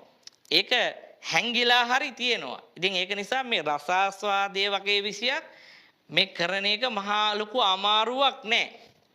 දැන් රසාස්වාදයේ පේපර් එක ගත්තත් මම ඔබට පස්සේ පේපර් සාකච්ඡා කරනවා. ඒ පේපර් එක ගත්තත් ඒ පේපර් එකේ මුලින්ම තියෙනවා කෙටි ප්‍රශ්න පහක්. කෙටි ප්‍රශ්න ඉතාම කෙටි ප්‍රශ්න පහක්. ඒ කෙටි ප්‍රශ්න පහට ඔබට ලැබෙනවා ලකුණු 20ක්. ඊට පස්සේ ඊළඟ කොටසේදී දෙවෙනි කොටසේදී හම්බ වෙනවා ඔබට ඊළඟට හම්බ වෙනවා ප්‍රශ්න දෙකක්. ඒ ප්‍රශ්න දෙකෙනුත් ඔබ කරන්න ඕනේ එක ප්‍රශ්නයයි. ඒ කියන්නේ තෝරගන්න පුළුවන්. ඒ කියන්නේ රසාස්වාදයේ කියලා රසාස්වාදයේ ප්‍රශ්නේ නෙමෙයි. තව ප්‍රශ්න දෙකක් එනවා. ඒකෙන් එකක් ඔබ කරන්න පුළුවන්. ඔබට තෝරගන්න තියෙන. ඊට පස්සේ රසාස්වාදයක් ලියන්න එනවා. ඊළඟට විචාර ප්‍රශ්න 4ක් එනවා. ඒ විචාර ප්‍රශ්න 4ෙන්ම ඔබ ලියන්න ඕනේ දෙකයි. ඒ කියන්නේ ඔබට ප්‍රශ්න දෙකක් අතරින්න පුළුවන්. ඉතින් එච්චර ඔබ ගැන හිතලා තමයි මේ පේපර් එක හදලා තියෙන්නේ. ඒ නිසා බය වෙන්න එපා. සිංහල රසාස්වාදයට ඒකක් මාත් එක්ක හිටියොත් මම පහසුවෙන් ඔබට මේ මහා වේදනාවක් නැතුව මං ලේසියෙන්ම ඒකක් අරගෙන දෙනවා. පළවෙනි වාරේ ඉඳන් ඔබේ ලකුණ හදනවා. ඊළඟ එක තමයි මේ විෂයේ තව වාසිය තමයි ඔබට තියෙන දෙවනි කාණ්ඩේ ගොඩාක් විෂයන් වල ප්‍රැක්ටිකල් තියෙනවා. ඔබ ඒක මතක තියාගන්න. සංගීත වල ප්‍රැක්ටිකල් පෙන්වන්න ඕනේ. නැටුම් වල ප්‍රැක්ටිකල් පෙන්වන්න ඕනේ. ඊට පස්සේ ඩ්‍රාමා, ඒ කියන්නේ නාට්‍ය හා රංග කලාව ප්‍රැක්ටිකල් පෙන්වන්න ඕනේ. ඔය ප්‍රැක්ටිකල් පෙන්වන එකත් දරුවන්ට ගැටලුවක් වෙනවනේ. මොකද පේපර් ලියලා ගෙදර යන්න බෑ, වෙනම ප්‍රැක්ටිකල් පෙන්වන්න ඕනේ. ඒතකොට මේ ප්‍රැක්ටිකල් එකත් විභාග ඉවර වෙලා ඕ ලෙවල් ඉවර වෙලා කාලෙකින් තමයි ප්‍රැක්ටිකල් තියෙන්නේ. ඒතකොට ගොඩ මේ සමහර දරුවන්ට ඉගෙන ගත්ත ප්‍රැක්ටිකල් ටිකත් අමතක වෙනවා. ඉතින් ඒ නිසා ඒ කියන්නේ විෂයන් බාල්දු කිරීමක් නෙමෙයි මම මේ කියන්නේ. ඔය හැම විෂයෙම සුන්දරයි. හැම විෂයෙම හරි ලස්සනයි. මම මේ කියන්නේ රසාස්වාදයේ තියෙන ඔබට පසුව පමණයි. ඒක නිසා වෙන විෂයන් බාල්දු කිරීමක් හැල්දු කිරීමක් නෙමෙයි. එහෙම කරන එක හරි නෑ නේ අපි ගුරුවරුනේ. ඒ නිසා මම ඔබට මේ මතක් කරන රසාස්වාදයේ පහසුව ප්‍රැක්ටිකල් ඔබට ලැබෙන්නේ නැත. ඊළඟට අපි ගමුකෝ මේ ඊළඟට ඔබට ලැබෙන තව වාසියක් තමයි සිංහල ප්‍රධාන විෂය රසාස්වාදය කළාම ඊටාම පහසුවෙන් රසාස්වාදය කරන ළමයට සිංහලට එකක් ගන්න පුළුවන්. ඒ රසාස්වාදය කරන ළමයට ලේසියෙන් සිංහලට එකක් ගන්න පුළුවන් වෙන්නේ. සිංහලට ලේසියෙන් එකක් ගන්න පුළුවන් වෙන්න හේතුව තමයි රසාස්වාදයේ විෂයෙත් ඔය රසවින්දනය විචාර ලිවීම උගන්වන්නේ. සිංහල ප්‍රධාන විෂයෙත් ඔබ මතක තියාගන්න ඔබට විචාර ලියන්න එනවා. එතකොට මේ විචාර ඔබට මේ විචාර ලියන්න ඊටාම පහසු වෙනවා රසාස්වාද සිද්ධ කළොත්. ඒ නිසා මම මේ ඔබට මතක් කළේ රසාස්වාද විෂය තෝරා ගැනීමේදී ඔබට ලැබෙන වාසි පිළිබඳව. සිංහල ප්‍රධාන විෂය පැය 5ක ප්‍රශ්න පත්‍රයක්. ඔබ පැය 5ක් ලියන්න ඕනේ සිංහල ඒ සාමාර්ථයක් ගන්න නම්. එතකොට රසාස්වාදයේ විෂයේදී ඔබට එච්චර ලොකු බරපතල පේපර් එකක් හම්බෙන්නේ නැහැ. රසාස්වාදයේ පේපර් එක පැය 3යි. එතකොට පැය 3ෙන් පේපර් එක ලිව්වා ගෙදර ආවා එච්චරයි. ඒ නිසා මේ ලේසියෙන් ඒකක් ගන්න තියෙන විෂය නිකන් අමාරු කරගන්න එපා. එතකොට ලේසියෙන් ඒකක් ගන්නවා කියන්නේ මේකේ විෂය පරාසයක් නැහැ කියන කතාව නෙමෙයි. මේක අපි ආසාවෙන් ඉගෙන ගමු. හොඳයි. මම දැන් ඒවල් සාකච්ඡා කළා. මම දැන් ඔන්න ඔබට පුංචි හැඳින්වීමක් දාලා තියෙනවා. මේ හැඳින්වීම ලියා ගන්න මම පුංචි වෙලාවක් දෙන්න. මේ පන්තියේ කරන අතරෙදිම මම ඔබට ලියන්න ඒ කියන්නේ මේ කරන වෙලාවේ මේ ඉගෙන ගන්න වෙලාවෙම තමයි ඔබ සටහන් සම්පූර්ණ කරන්න ඕනේ. අපි සාමාන්‍ය පන්තියක් වගේම මේක කරමු. මොකද පුතේ දැන් මට මේ හැම එකක්ම ඔබට එවන්න පුළුවන්. මේ හැම දෙයක්ම ටියුට් විදියට දෙන්න පුළුවන්. නමුත් ඔබ මතක තියාගන්න දෙමාපියොත් මතක තියාගන්න එහෙම කොලොත් වෙන්නේ ඇත්තටම දරුවන්ගේ සාමාර්ථ අඩු වෙනවා. දරුවෝ ලියන්න ඕනේ. මොකද එයා අවසානයේ වාර විභාග ලියන්නත් ඕනේ, O level ලියන්නත් ඕනේ. O level ලියන්න නම් එයා ලියන්න එපේ. මතක තියාගන්න දරුවෝ නිකන් ටියුට් බැලුවයි කියලා ඒ ගන්න බෑ. තමන් ලියන්න ඕනේ. තමන් ලියන දෙයින් සෑහෙන්න මතක හිටිනවා. ඒක නිසා තමන්ගේ අකුරෙන් මේ නෝට් හරිය ලස්සනට බොහොම මේ ලස්සනට පිළිවෙලට තියාගන්න. ඕනම එකක් මහන්සි වෙලා කැපකිරීම කරලා තමයි සාමාර්ථයට යන්න ඕනේ. නිකන් ලේසියෙන් සාමාර්ථ වලට ලේසියෙන් ජීවිතේ දිනන්න එහෙම උත්සාහ කරන්න එපා. එතකොට ඔබට වෙන්නේත් අර සමනලයට වෙච්ච දේ. අර පුංචි කතාවක් තියෙන්නේ. පුංචි කතාවක් තියෙන්නේ එක මිනිස්සෙක් දකිනවා සමනල කෝෂයක්. ඔබ මේක අහලත් ඇති සමහර විට. එක මිනිස්සෙක් දකිනවා සමනල කෝෂයක්. එයා දකිනවා ඒ සමනල කෝෂයේ එළියට එන්න උත්සාහ කරන සමනලයෙක්ව දකිනවා. ඉතින් එයා දකිනවා ඒ සමනලය මේ කෝෂයෙන් එළියට එන්න දරන උත්සාහය. ඌ මෙහෙම පිම්බෙනවා ආයෙ හැකිලෙනවා ආයෙ පිම්බෙනවා හැකිලෙනවා ඌ දහදුක් විඳිනවා මේ කෝෂයෙන් එළියට එන්න බැරුව දඟල ඉන්නවා. ඉතින් මේ මිනිස්සයා දකිනවා ඌ දරන වෑයම ඌ දරන උත්සාහය. මේ මිනිස්සයා මොකද කරන්නේ? සමනලයා ගැන මිනිස්සයාට දුක හිතෙනවා. දුක හිතිලා මිනිස්සයා මොකද කරන්නේ? කතුරක් ගෙනල්ලා බොහොම හිමීට මේ සමනල කෝෂය කපනවා සමනලයට එළියට එන්න. ඉතින් ගියා හරි පරිස්සමට මේක කරන්නේ. සමනලයට ඩැමේජ් එකක් වෙන්න බෑ නිසා බොහොම පරිස්සමෙන් මේ කෝෂය කපනවා. කැපුවාම යාට සතුටුයි සමනලයා කෝෂයෙන් එළියට එනවා. හැබැයි එයා බලාගෙන ඉන්නවා ඌ පියාඹයි කියලා. නමුත් ඌ පියාඹන්නේ නැහැ. සමනලයා කෝෂයෙන් බිමට වැටෙනවා. බිමට වැටෙන්නේ ඇයි? සමනලයාගේ පිහාටු ටික හැකිලිලා තියෙන්නේ. සමනලයාගේ පිහාටු හැකිලිලා තියෙන්නේ. ඊට පස්සේ ඌගේ ශරීරය ඉදිමිලා තියෙන්නේ. ඒ කියන්නේ ඌ නිකන් කියන්නේ ඌට පියාඹන්න බෑ. ඌ බිමට නිකම්ම වැටුණා. ඌ වැටිලා ඌට සිද්ධ වෙන්නේ බඩ ගන්න. ඌ ඉතින් මැරෙනකම්ම බඩ ගන්නවා. කවදාවත් ඌට පියාඹන්න හම්බුනේ නැහැ. ඉතින් පුතේ මතක තියාගන්න මේ සමනලයාගෙන් ඒ කියන්නේ මේ මිනිස්සයා කලේ වැරද්දක්. එයා ඒ සමනලයාට කෝෂයෙන් එළියට එන්න දෙන්න ඕනේ. දැන් දෙමාපියෝ වුණත් දරුවන්ට මේකෙන් එළියට එන්න දෙන්න අවස්ථාවක් දෙන්න එපේ. නැත්තම් ඒ දරුවා දක්ෂ ධෛර්යවන්ත දරුවෙක් වෙන්නේ නැහැ. දැන් සමනලයා අර පැය ගානක් තිස්සේ මේ කෝෂය ඇතුලේ දුක් විඳලා ඌ පිම්බි හැකිලි ධෛර්යය අරගෙන එළියට එන්න දරන උත්සාහයේදී තමයි උගේ ශක්තිය නිර්මාණය වෙන්නේ. ඊට පස්සේ තමයි ඌ පියාඹන්නේ. ඌ ලස්සනට පියාඹන සතෙක් බවට පත් වෙන්නේ එහෙමයි. ඉතින් ඒ වගේ තමයි පුතේ ඔබ අද මහන්සි වෙන්න. අද හොඳට මහන්සි වෙන්න. මොකද මේ වයසේදී හොඳට මහන්සි වෙන්න පුළුවන්. ඒක නිසා මේ හැම විෂයක්ම මගේ විෂය විතරක් නෙමෙයි හැම විෂයක්ම හරිම ආදරෙන් ආසාවෙන් කරන්න. එතකොට ඔබට වරදින්නේ නැහැ. ඔබට ඉතාම පහසුවෙන් ඒ නමයක් ගන්න පුළුවන්කම ලැබෙනවා. හොඳයි. එහෙනම් මම දැන් ඕගොල්ලන්ට දාලා තියෙනවා ස්ක්‍රීන් එකේ පුංචි මේ විදිහට මේ පොඩි කොටස් විදිහට තමයි වාට එක දිගට ලියා ගන්න දෙන්නේ නැහැ. ගොඩාක් මම උගන්වන එක තමයි කරන්නේ. ඕගලන්ට තියෙන වගේ පුංචි කොටස් සටහන් කර ගැනීම පමණයි. එහෙනම් මම ඕගලන්ට විනාඩි 5ක කාලයක් දෙනවා. මෙන්න මේ ටික රසාස්වාදයේ හැඳින්වීම කියලා පොත බෙදනවනේ. දැන් අදම ඔයා පොත බෙදලා නැහැ. ඒක ගැටලුවක් නැහැ. දැන් පිටු 200 CR පොතක් ගන්න. ඒකට ලියා ගන්නවා කියලා හිතලා ලියන්න. නැත්නම් අද පොතක් නැත්නම් කොලයක හරි මෙන්න මේ ටික ලියා ගන්න. මම විනාඩි 5ක කාලයක් දෙන්නම්.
හරි පුතේ.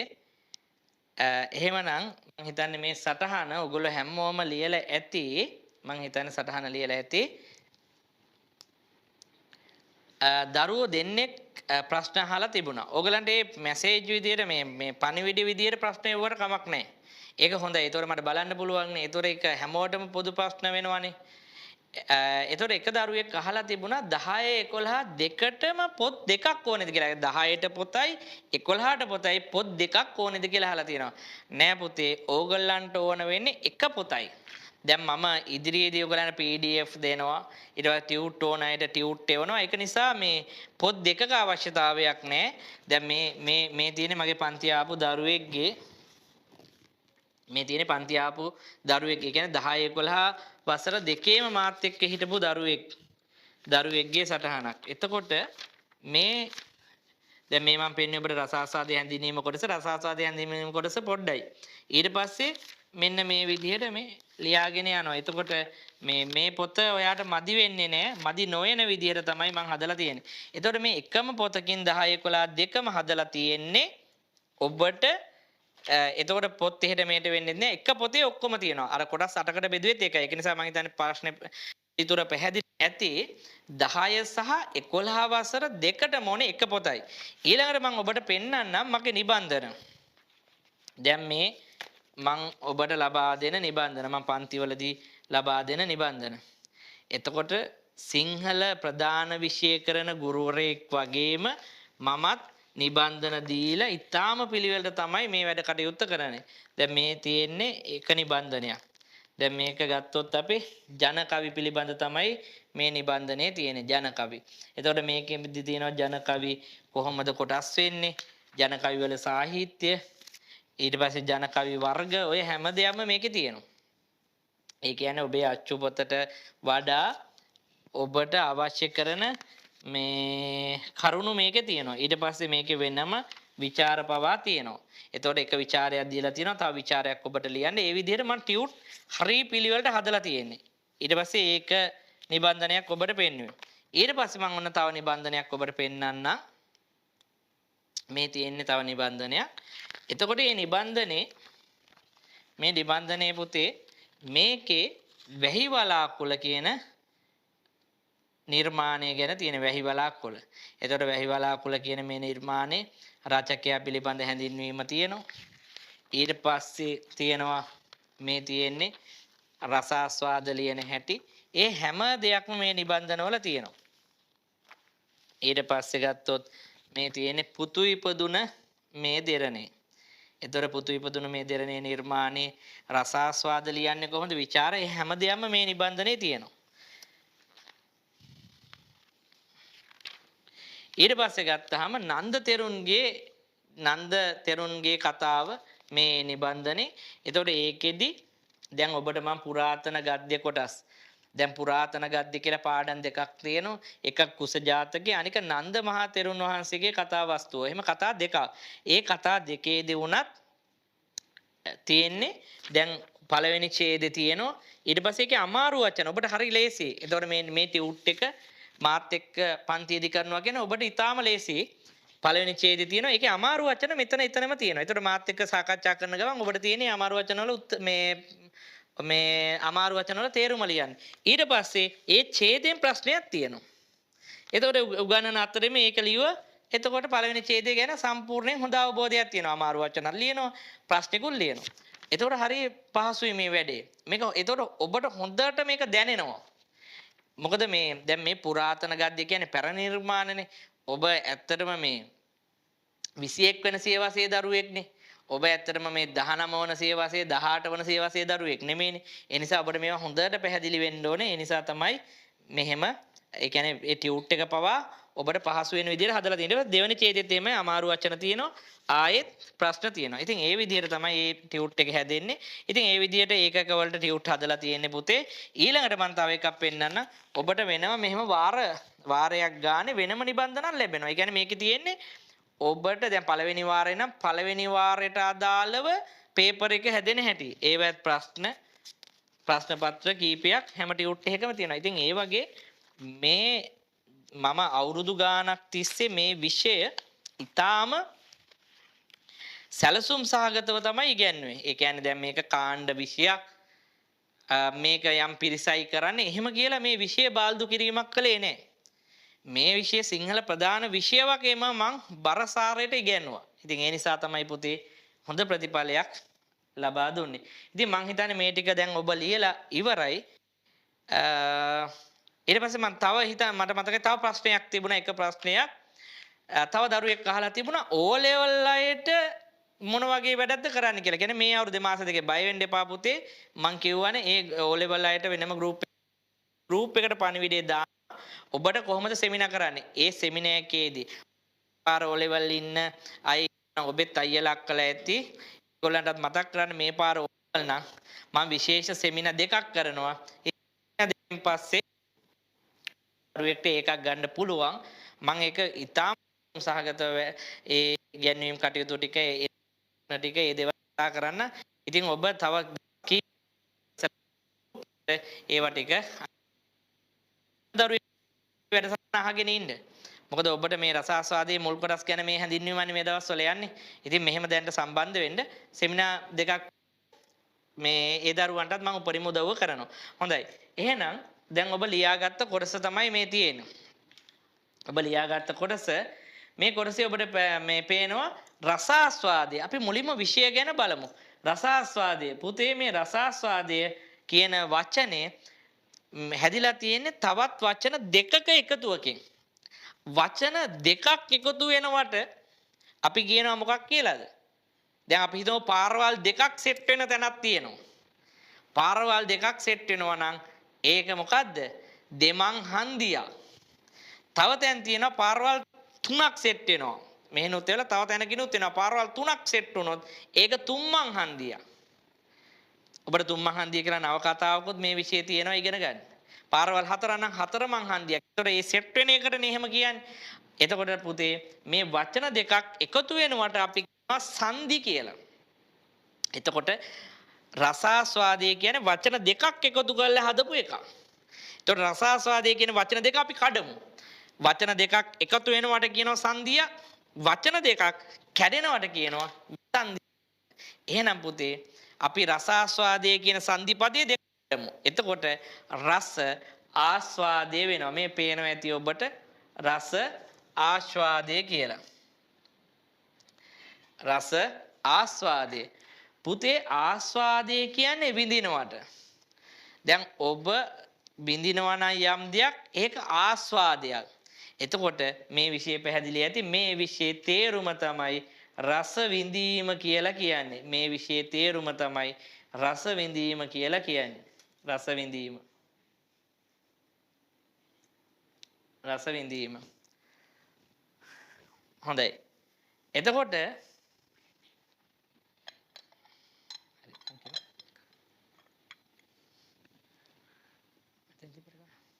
රස විඳීම තමයි මේ විෂයේ තේරුම පුතේ.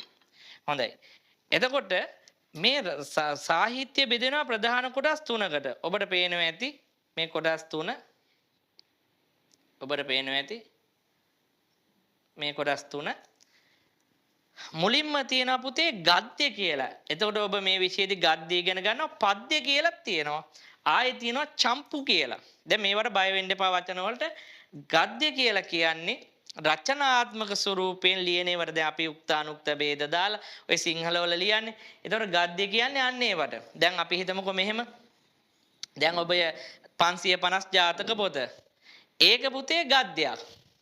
සද්ධර්ම රතනාවලියේව ගද්‍ය නිර්මාණ. ඒ වගේම තියෙනවා පද්‍ය කියලා.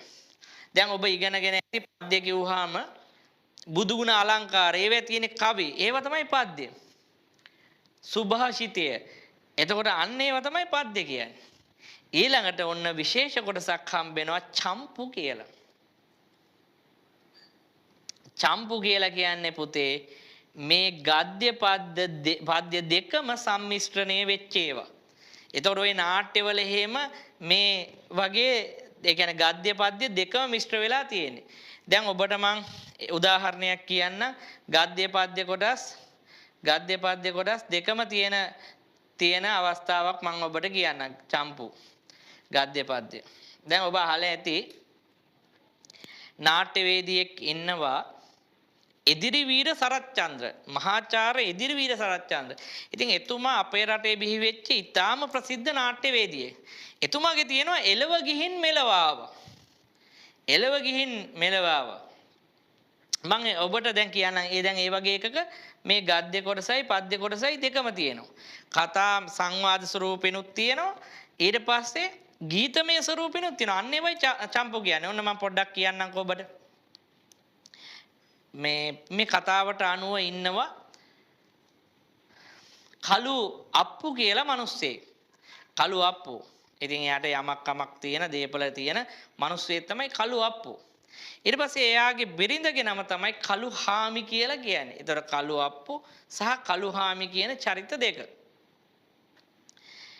ඉතින් මේගොල්ලන්ගේ දුව තරුණ කාලෙම මිය යනවා. ඉතින් ඒක නිසා මේ දෙන්න ඉන්නේ ඊටාම දැඩි වේදනාවකින්. ඉතින් ඔහොම ඉන්න අතරේ මේ කළුහාමි ඊටාම මෝඩ තැනැත්තියක්. අපිට මේ කතාවේ හම්බෙන කළුහාමි කියන්නේ මෝඩ ගෑනු කෙනෙක්. ඉතින් ඇය නිවසේ ඉන්න අවස්ථාවක, ඒ කියන්නේ කළු අප්පු නිවසේ නෑ, කළුහාමි විතරයි නිවසේ ඉන්නේ. ඒ නිවසේ ඉන්න වෙලාවක හිඟන්නෙක් එනවා. ඉතින් ওই හිඟන්නු හදාගත්ත එක සින්දු තියෙනවනේ අහලා ඇතිනේ. එතකොට මේ හිඟන්නත් එයාගේ දුක ප්‍රකාශ කරනවා. දුක ප්‍රකාශ කරනවා සින්දු වලින් කවි වලින් දුක ප්‍රකාශ කරනවා. ඉතින් දුක ප්‍රකාශ කරලා හාමිනේගෙන් කීයක් අර ඉල්ලනවා. ඉතින් හාමිනේ මොකද කරන්නේ? එයාට බයිනවා. උඹේ අතපය හොඳට තියෙනවා. උඹ දැක්කාම පේන උඹ ශක්තිමත් මිනිහෙක්, තරුණයි. මොකද හිඟා කන්නේ? උඹ ගිහිල්ලා වැඩක් පොලක් කරපන් කියලා. ඒ වෙලාවේ හිඟන්න ඔන්න ගීතමය විදියට උත්තර දෙනවා මෙහෙම. අවුරුද්දක් ඇඳේ හිටිය අතපය හොලවන්න බැරුව යන්තම් පෙර පිනක් තිබිලා එළව ගින් මෙලව ආවා. දැන් හිඟන්න එහෙම කියනවා. දැන් ඔබට පේනවා ඇති මේ කතාවේ සංවාද ස්වරූපේනුත් තියෙනවා, ගද්‍ය ස්වරූපේ. ඊට පස්සේ ගීතමය ස්වරූපේනුත් තියෙනවා. ඒකයි මේක චම්පු කියන්නේ. ඉතින් හිඟන්න කියන හැම අවුරුද්දක් ඇඳේ හිටිය අතපය හොලවන්න බැරුව යන්තම් පෙර පිනක් තිබිලා එළව ගිහින් මෙලව ආවා. දැන් මේක ඇහුණාම කළුහාමි තුෂ්ණිම්භූත වෙනවා. ඇයි? මොකද හිඟන්නගේ අවසාන කොටසේ තිබ්බ එළව ගිහින් මෙලව ආවා. එතකොට එයාට දැන් කළුහාමිට තියෙනවා ගැටලුවක්. තමන්ගේ දුව එළව ගිහිල්ලා ඉන්නේ. ඒ කියන්නේ මැරිලානේ. මැරිලා ඉන්නේ. දැන් හිඟන්න ඇත්තටම අදහස් කළේ පුතේ එළව ගිහිල්ලා කියලා මැරිලා මෙහෙට ආවා නෙමෙයි. දැන් මැරිලා ආයෙන්න බෑනේ. නමුත් කළුහාමි මෝඩ නිසා එළව ගිහින් මෙලව ආවා කියන එක එයා අර්ථකථනය කරන්නේ. එයාට තේරෙන. එයා වාච්‍යාර්ථය ගන්න. පුතේ වාච්‍යාර්ථය. ඔක හොඳ වචනයක් ඔයාට ඕන මතක තියාගන්න. වාච්‍යාර්ථය කියන්නේ වචනේ අදහස. වාච්‍යාර්ථය කියන්නේ වචනේ අදහස. හිඟන්න කියන එකේ වචනේ අදහස විතරයි මෙයා ගන්නෙ. ඒ කියන්නේ අවුරුද්දක් ඇඳේ ඉඳලා අතපය හොලවන්න බැරුව යන්තම් පෙර පිනක් තිබිලා එළව ගිහින් මෙලව. අම්මා මේ මිනිස්සයා එළව ගිහිල්ලා මෙලවන ආපු එකෙක්. එතකොට අපි දැන් මේ හිඟන්න කියන එකේ ව්‍යංග්‍යාර්ථය බලමු පුතේ. වාච්‍යාර්ථය කියන්නේ වචනේ මතු පිට අදහස පේන එක. ඍජුව ගන්න ප්‍රකාශය. ව්‍යංග්‍යාර්ථය කියන්නේ පුතේ මතු පිටින් පේන එක නෙමෙයි. හැංගිලා තියෙන එක. හැංගිලා තියෙන එක. එතකොට මේ එළව ගිහින් මෙලව ආවා කියන එකේ ව්‍යංග්‍යාර්ථය හැංගිලා තියෙන සැබෑ හැංගිලා තියෙන හැබැයි ඇත්තාර්ථය තමයි හැංගිලා තියෙන අර්ථය තමයි මොකද්ද? එළව ගිහින් මෙලව ආවා කියන්නේ නූලෙන් බේරුණා. කෙස් ගහෙන් බේරුණා. යාන්තමින් බේරුණා. 99න් බේරුණා. 100න් බේරෙන්න බැයිද? බෑ. 100 කියන්නේ සෙත්ත පෝච්චි. 99න් බේරුණා කියන්නේ කෙස් ගහෙන් යාන්තමින් බේරුණා කියන එක. ඒතකොට හිඟන්න අදහස් කරේ මැරෙන්න ඕන්න මෙන්න තිබිලා ආයෙත් මේ ලෝකෙට ආවා කියන එක. ඒකනේ එළව ගිහින් මෙලව ආවා කියන්නේ.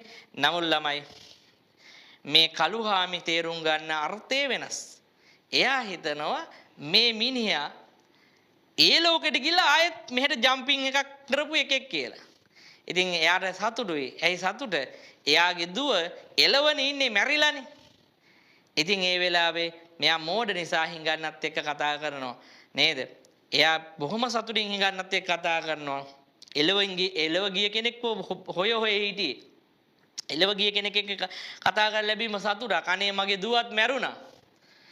අනේ දුවත් ඉන්නේ එළව කියලා දුව ගැන විස්තර කියනවා. දුව ගැන කතා කරනවා. කතා කරද්දි හිඟන්න කියන්නේ ඇත්තට හොඳ නූල් සූත්‍රකාරයෙක්. හිඟන්න දානවා මේ වෙලාවේ ගාන්ට ගැටේ. එයාට ඕනේ මේ මෝඩ ගෑණියෙක් කියලා තේරෙනවා. එයා මොකද කරන්නේ? එයා උත්තර දෙනවා. එයා කියනවා මේ කළුහාමිගේ දුව මෙන්න මේ ස්වරූපයෙන් ඇති කියලා හිතලා හිඟන්න බොරුවට කියනවා මෙන්න මේ විදියයි නේද හාමිනේ කියනවා. ඒ වෙලාවේ හාමිනේ සතුටින් ඔන්න ගීතමය විදියට උත්තර දෙනවා. ඔව් ඔව් එයා තමයි කියපු විදිය හරියට හරි දැක්කොත් නම් කෙනෙක් ඈව අම්මා වගේමයි කියනවා. ඉතින් දැන් එයා උත්තර දෙනවා එහෙම. එයා රැවටෙනවා. ඒ වෙලාවේ හිඟන්න කියනවා ඒක තමයි හාමිනේ මම තමයි ඔබ කියන ඔය තැනැත්තියව කසාද බැඳලා ඉන්නේ. දැන් හිඟන්න බොරු දැන් එක බොරුවක් වහන්න බොරු 1000ක් කියනවා කියන්නේ හිඟන්න බොරු ගොඩක් කියනවා දැන්. මොකද හිඟන්න බලලා මෙයා කියන එකට රැවටෙනවා. එයා කියනවා මම තමයි නුඹේ දුවව කසාද බැඳලා තියෙන කියන්නේ නුඹේ බෑනන්ඩි තමයි මම. ඉතින් දැන් මේ කාන්තාවට හරි සතුටුයි. මොකද දුව මැරිලා ගොඩක් කල් නේද බෑන තමයි ඇවිල්ලා ඉන්නේ. ඉතින් එයා කියනවා එයා හරි සතුටින් බෑනෝ කියලා දැන් හිඟන්නව පිළිගන්නවා. පිළි අරගෙන හිඟන්නට කියනවා මම හදපු වැලි තලපයි කෙසෙල් ගෙඩි තියෙනවා. මම හදපු වැලි තලපක් තියෙනවා. ගෙදර කෙසෙල් ගෙඩි වගේ එකක් තියෙනවා. දෙන්න. අනේ දුවත් එක්ක ගිහිල්ලා කන්න බෑනෝ කියලා ඔතලා දෙන්න හදනවා. මේ වෙලාවේ හිඟන්නට තවත් මේ කියන්නේ හිඟන්න කොච්චර කපටියෙක්ද?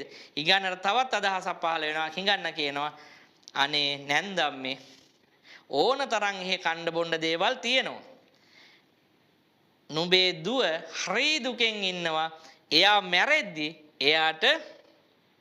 එයාගේ රත්තරන් බඩු ටික ගේන්න බැරි වුණා කියලා එයා හරි දුකෙන් ඉන්නේ නැන්දම්මේ මේ පුළුවන් නම් ඒ ටික දෙන්න කියලා. ඉතින් මේ කළුහාමි මෝඩ නිසා මොකද කරන්නේ? ටක් ගාලා පැක් කරලා හිඟන්නට රත්තරන් බඩු ටික දෙනවා. හිඟන්න මොකද කරන්නේ? හිඟන්නට අද දවස බොහොම වාසනාවන්ත දවසක් හිඟන්න රත්තරන් බඩු ටිකත් අරගෙන යන්නම් නැන්දම්මේ කියලා රත්තරන් බඩු ටික අරගෙන යනවා. ඉතින් මේ වෙලාවේ කළුහාමිගේ මහත්තයා එනවා ස්වාමියා ගෙදරට එනවා කළු අප්පු වෙනවා. කළු අප්පු ආවම කළුහාමි තමන්ට වෙච්ච සිද්ධිය හරි ආසාවෙන් කියනවා. ඒ වෙලාවේ කළු අප්පුට කේන්ති යන මේ තමන්ගේ ගම මායියාගේ තමන්ගේ බිරිඳගේ තියෙන මෝඩකමට කේන්ති ගිහිල්ලා මහා මෝඩ ගෑණියෙක් මේ දවාලේනේ හොරුන්ටත් රැවටෙනවා කියලා එයා අස්සේ අරගෙන යනවා. අස්සේ අරගෙන හොරාගේ පස්සෙන් හිඟන්නගේ පස්සෙන් පන්නද්දි හිඟන්න දකිනවා තමන්ව ෆලෝ කරන කෙනෙක් තමන්ගේ පස්සෙන් පන්නන කෙනෙක් දකිනවා. හිඟන්න මොකද කරන්නේ? ගහකට නගිනවා. ගහකට නැග්ගට පස්සේ කළු අප්පුත් ගහට නගිනවා. ඒතර කළු අප්පු යන්නේ මේ අස්සයාගේ පිටෙන්. එයාගේ ඉන්න අස්සයාගේ පිටෙන් යන්නේ. ඊට පස්සේ හිඟන්න ගහට නගිනවා. කළු අප්පුත් ගහට නගිනවා. අන්තිමට හිඟන්න අනිත් පැත්තෙන් බහිනවා. බැහැලා කළු අප්පු ගහේ ඉද්දීම කළු අප්පුගේ අස්සයාගේ පිටේ යනවා. දැන් ඔන්න කළු අප්පුට අස්සයක් නැහැ. කළු අප්පු පයින්ම ගෙදර එනවා. ඉතින් කළුහාමි දැන් අහනවා කළු අප්පුගේ කෝ අස්සයා මොකෝ පයින්ම. ඒ වෙලාවේ කළු අප්පු හරි අපූර්ව උත්තරයක් දෙනවා. කළු අප්පු කියනවා අම්මා දුවට රත්තරන් බඩු ටික දුන්නම තාත්තත් මුකුත් නොදී බෑනේ.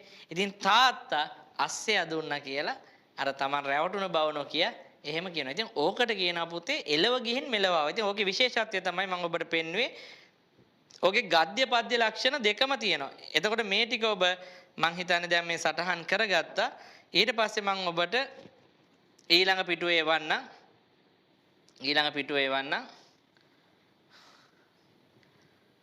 මේ ඔබට එවලා තියෙන්නේ පුතේ ඊළඟ කොටස මෙන්න මේ ටික මේකේ තියෙන මෙන්න මේ ටික ලියා ගන්න. මම ඔබට විනාඩි 5ක වගේ කාලයක් දෙන්න. මෙන්න මේ කොටස ලියා ගන්න. ඊට පස්සේ අපි මෙන්න මේ කොටස සාකච්ඡා කරමු. ඉතින් අද දවසේ වැඩ කටයුත්ත තමයි රසාස්වාදයේ හැඳින්වීම. මේ ඔබ රසාස්වාදයේ හැඳින්වීමේ දේවල් ලියන්න. ඉතින් ඔබ ඊටාම මේ ස්වල්පයයි දේවල් ලිව්වේ. ඊටු ඔක්කොම මම පැහැදිලි කරා. ඉතින් මේ ටිකත් ලියා ගන්න විනාඩි 5ක් වගේ දෙන්න. ඊට පස්සේ මම සාකච්ඡාව ආයෙත් ආරම්භ කරනවා.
හරි මං හිතන්නේ කාල වෙලාව ඇති මේ ටික ලියා ගන්න ඇති. මම මේ ටික පැහැදිලි කිරීම කරන්නම්. එතකොට ඔයගොල්ලෝ දන්නවා දැන් මේ සාහිත්‍ය කියලා කියන්නේ සාහිත්‍යවල තියෙනවා පුතේ ලේඛනගත වෙච්ච කොටසකුත් තියෙනවා. ලේඛනගත වෙච්චට අපි කියනවා ලිඛිත කියලා. ඒ කියන්නේ ලිඛිත සාහිත්‍ය. ලේඛනගත වෙලා තියෙනවා නම් සාහිත්‍ය ඒවා ලිඛිත සාහිත්‍ය. තව වර්ගයක් තියෙනවා අලිඛිත සාහිත්‍ය කියලා.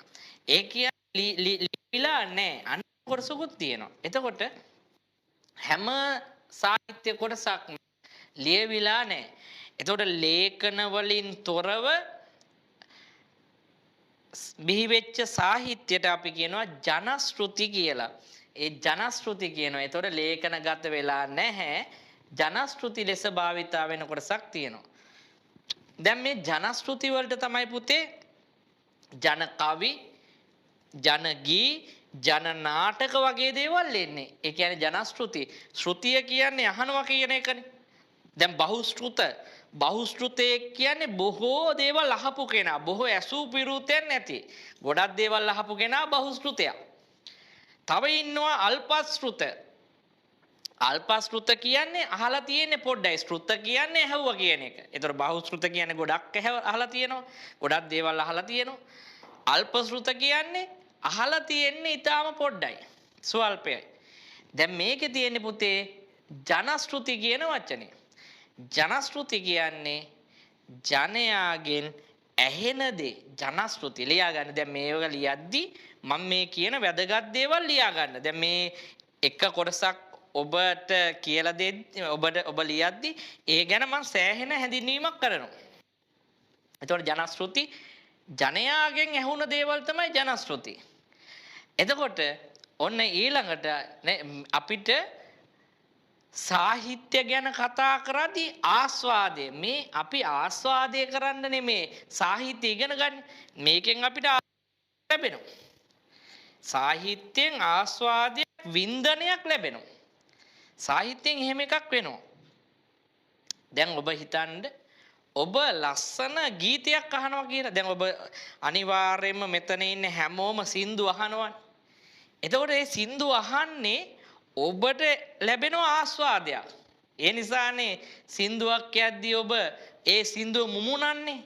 ඒක මුමුණන්නේ ඒක විඳලා නිසා. ඒ කියන්නේ ආස්වාදයක් ලැබුණ නිසා. නැත්තම් එක්කෝ ඔබ අතින් මේසයකට තට්ටු කරන්නේ ඒකෙන් වින්දනයක් ලැබිච්ච නිසා. එතකොට සාහිත්‍යයෙන් ඔබට ලැබෙනවා ආස්වාදයක්. දැන් මේ රසාස්වාදය කියන විෂයනොත් ඔබට ඊටාම ඉහළ ආස්වාදයක් ලැබෙනවා. ඒක නිසා තමයි මේ විෂය රසාස්වාදය. ඊළඟට මෙන්න මේ කරුණ මේ මං ඔබට සටහන් දෙන්නේ නැහැ අච්චු පොතේ තියෙන ඔක්කොම මම මේ ඊටාම වැදගත් කොටස දෙන්නේ. ඒක මතක තියාගන්න. මේ කොටස ඔබ ලියන්න. මේ දෙන්නේ ඊටාම පුංචි සරල සටහනක්.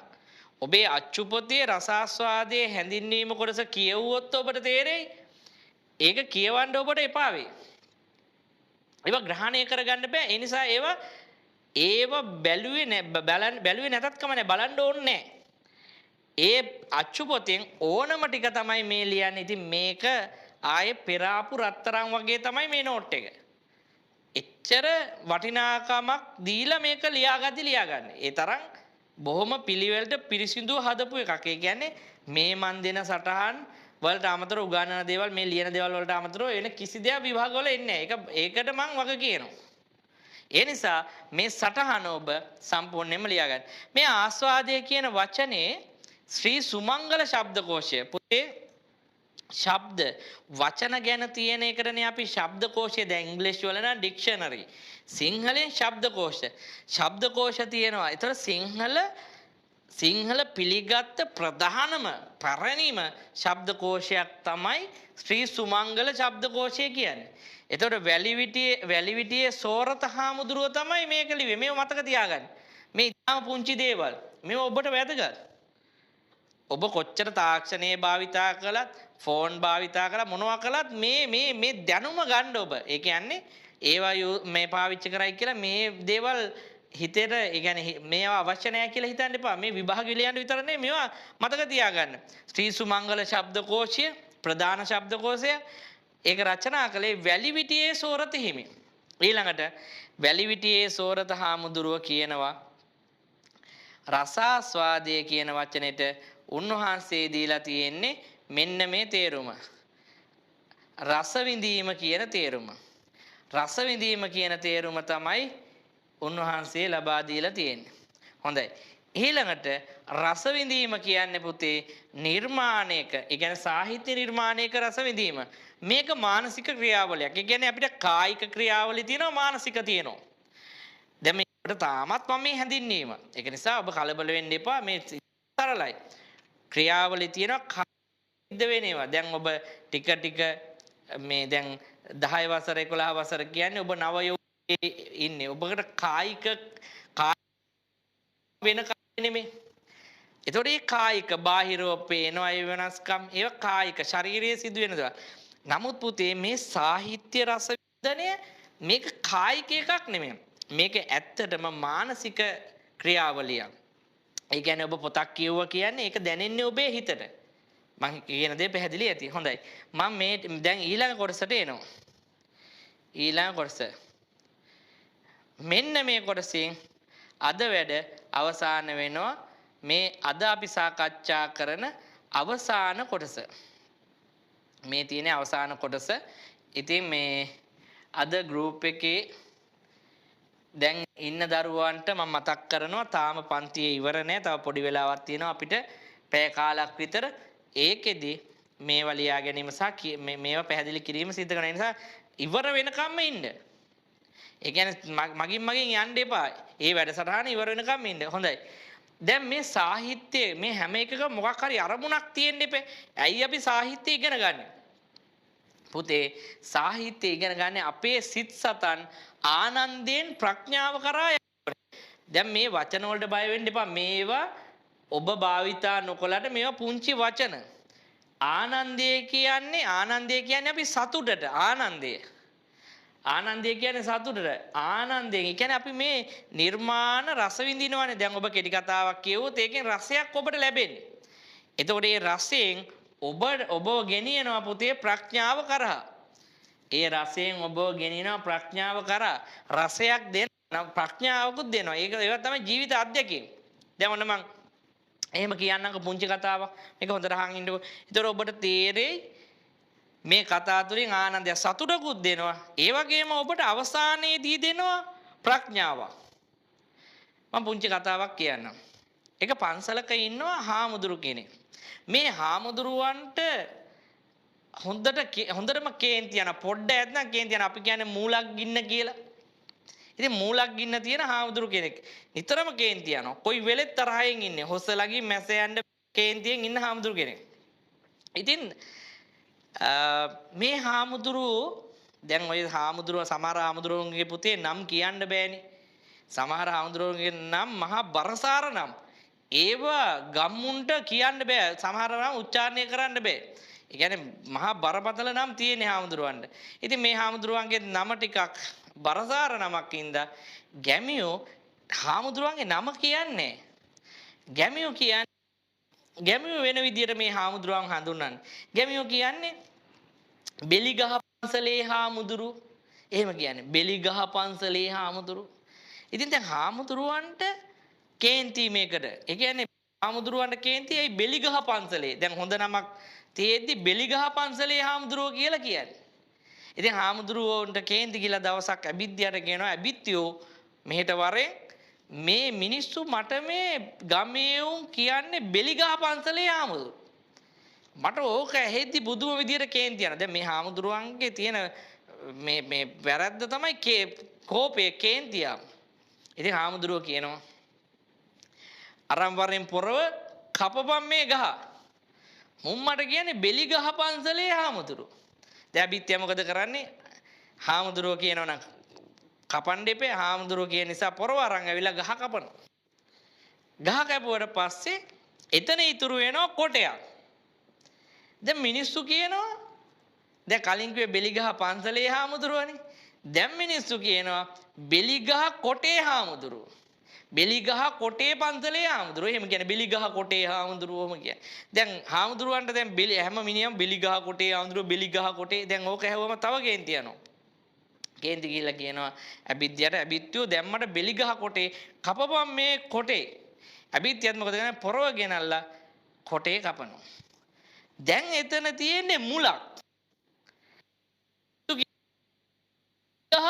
මුල හාමුදුරුවෝ බෙලිගහ මුලේ හාමුදුරුවෝ දැන් හාමුදුරුවන්ට ඉස්සෙල්ලට වැඩි තරයි මොකද බෙලිගහ මුලේ හාමුදුරුවෝ දැන් ඒ කියන්නේ Taman දරපු උත්සාහ ඔක්කොම අසාර්ථක වුණා බෙලිගහ මුලේ හාමුදුරුවෝ කියද්දි කේන්ති කියලා අභිත්‍යයට කියනවා කපපම් මේ මුලත් අභිත්‍ය මුල කපනවා දැන් එතන තියෙන්නේ වලක් ඊට පස්සේ මිනිස්සු කියන්න ගන්නවා බෙලිගහ වලේ හාමුදුරුවෝ දැන් හාමුදුරුවෝ බැලුවා අර තිබ්බ නම හොඳයි බෙලිගහ පන්සලේ හාමුදුරුවෝ දැන් බෙලිගහ වලේ හාමුදුරුවෝ දැන් හාමුදුරුවෝ බලන නිකන් වල කජ්ජ ගහලා වගේ මේ නම සෙට් වෙන්නෙම නෑ ඉතින් හාමුදුරුවන්ට කේන්ති අන්තිමට හාමුදුරුවෝ තේරුම් ගන්නවා තමන්ගේ කෝපය නිසා තමයි මේ නම පට බැඳුනේ ඉතින් ඒ දැන් මේ පුංචි කතාවක් දැන් එතකොට අපිට මේ කතාවකින් අපිට ආනන්දය ඒ කියන්නේ සතුටක් ලැබෙනවා ඒකම ප්‍රඥාවකුත් ලැබෙනවා මොකද්ද දැන් මේ කිව්ව කතාවෙන් ලබා ගන්න ඕන ප්‍රඥාව නේද ඒ කියන්නේ අපේ කෝපේ නැති කරගන්න ඕනේ චිත්ත වේග පාලනය කරගන්න ඕනේ හොඳයි ඊළඟට ඔන්න සාහිත්‍යයේදී පැරණි පොත් පිළිබඳ අධ්‍යයනය කරන්න තියෙනවා සාහිත්‍යයේ තියෙන ඊටාම වටිනා පොත් ටිකක් තමයි මේ දක්වලා තියෙන්නේ මේවා ගැන පුළුල් විස්තරයක් මම පස්සේ කතා කරනවා දැනට මම මේ නම් ටික කියනවා මේ පොත්වල නම් බලන්න පුතේ 550 ජාතක පොත සද්ධර්ම රත්නාවලිය සද්ධර්ම අලංකාරය සද්ධර්ම රත්නාකරය පූජා වලිය මේවා ඊටාම වටිනා ග්‍රන්ථ එතකොට මේ ග්‍රන්ථ අපි තෙදී අපේ මුදුන් මල් කඩ ලෙස සලකන ග්‍රන්ථ කීපයක් තමයි මේ දාලා තියෙන්නේ. හොඳයි. දැන් මම ඔබට මේ අද ලියන අවසාන කොටස තමයි මේ ඔබට පේන්නේ.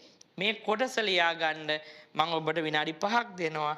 ඒකෙන් පස්සේ අද දවසේ වැඩ කටයුතු ගැන මං සාරාංශයක්. එතකොට අද කරේ මොනවද කියන එක සාරාංශගතව ඔබට කියන්න එපේ. එතකොට ඔබට ටක් ගාලා ආයෙත් ඔලුවට එනවනේ. ඉතින් සාරාංශයක් විදියට කියලා අද වැඩ අවසන් කරනවා. විනාඩි 5ක් දෙනවා. මේ ටික බොහොම පැහැදිලිව ලස්සනට පොතේ ලියා ගන්න.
හරි පුතේ. එහෙනම් ඔන්න දැන් අද දවසේ උගන්වපු දේවල් මම ඔබට සාරාංශයක් විදිහට මතක් කරනවා. මේක ලියා ගන්න මං හිතන්නේ කාලේ ඇති. ඔන්න අද දවසේ දේවල් ටික. එහෙනම් බලන්න අද දවසේ ඉගෙන ගත්ත අද දවසේ මම මුලින්ම සාහිත්‍ය රසාස්වාදයේ හැඳින්වීම තමයි සිද්ධ කළේ. රසාස්වාදයේ හැඳින්වීම.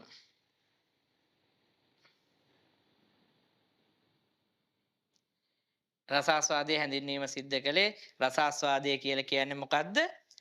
රස විඳීම. රසාස්වාදය කියන්නේ රස විඳීම. ඊළඟට සාහිත්‍ය ප්‍රධාන කොටස් තුනයි. ගද්‍ය, පද්‍ය, චම්පු. චම්පු කියලා කිව්වේ ගද්‍ය සහ පද්‍ය දෙකෙන්ම එකතු වෙලා හැදෙන ඒවට තමයි අපි චම්පු කියලා කිව්වේ. ඊළඟට මං කිව්වා සාහිත්‍ය රසාස්වාදය කියන එක. ඒ කියන්නේ දැන් සාහිත්‍ය රසාස්වාදය හදාරද්දි ලිඛිත අලිඛිත කියලා දෙකක් තියෙනවා.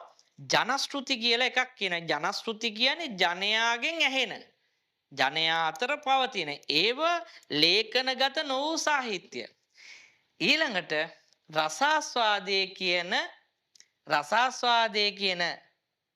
වචන ගැන කතා කරද්දී ආස්වාදයේ කියන වචනෙට ශ්‍රී සුමංගල ශබ්දකෝෂයේ, ඒ කියන්නේ වැලිවිටියේ සෝරත හාමුදුරුවෝ තමයි ශබ්දකෝෂයේ ලිව්වේ. දීලා තියෙන අර්ථකථනය තමයි රස විඳීම නැත්තම් සැපය. මේ දෙකක්. රස මේ වරහන් ඇතුලේ රස කියලා තියෙන විඳීම, සැපය. ඔය විදිහට සඳහන් කරන්න පුළුවන්. ඊළඟට පුතේ අද කතා කළේ රසාස්වාදයේ කියලා කියන්නේ නැත්තම් රස විඳීම කියලා කියන්නේ මෙහිදී අපි ඉගෙන ගන්න අපි මේ විෂයේදී රස විඳීම කියලා කියන්නේ මානසික ක්‍රියාවලියක්, මනසට දැනෙන ක්‍රියාවලියක්.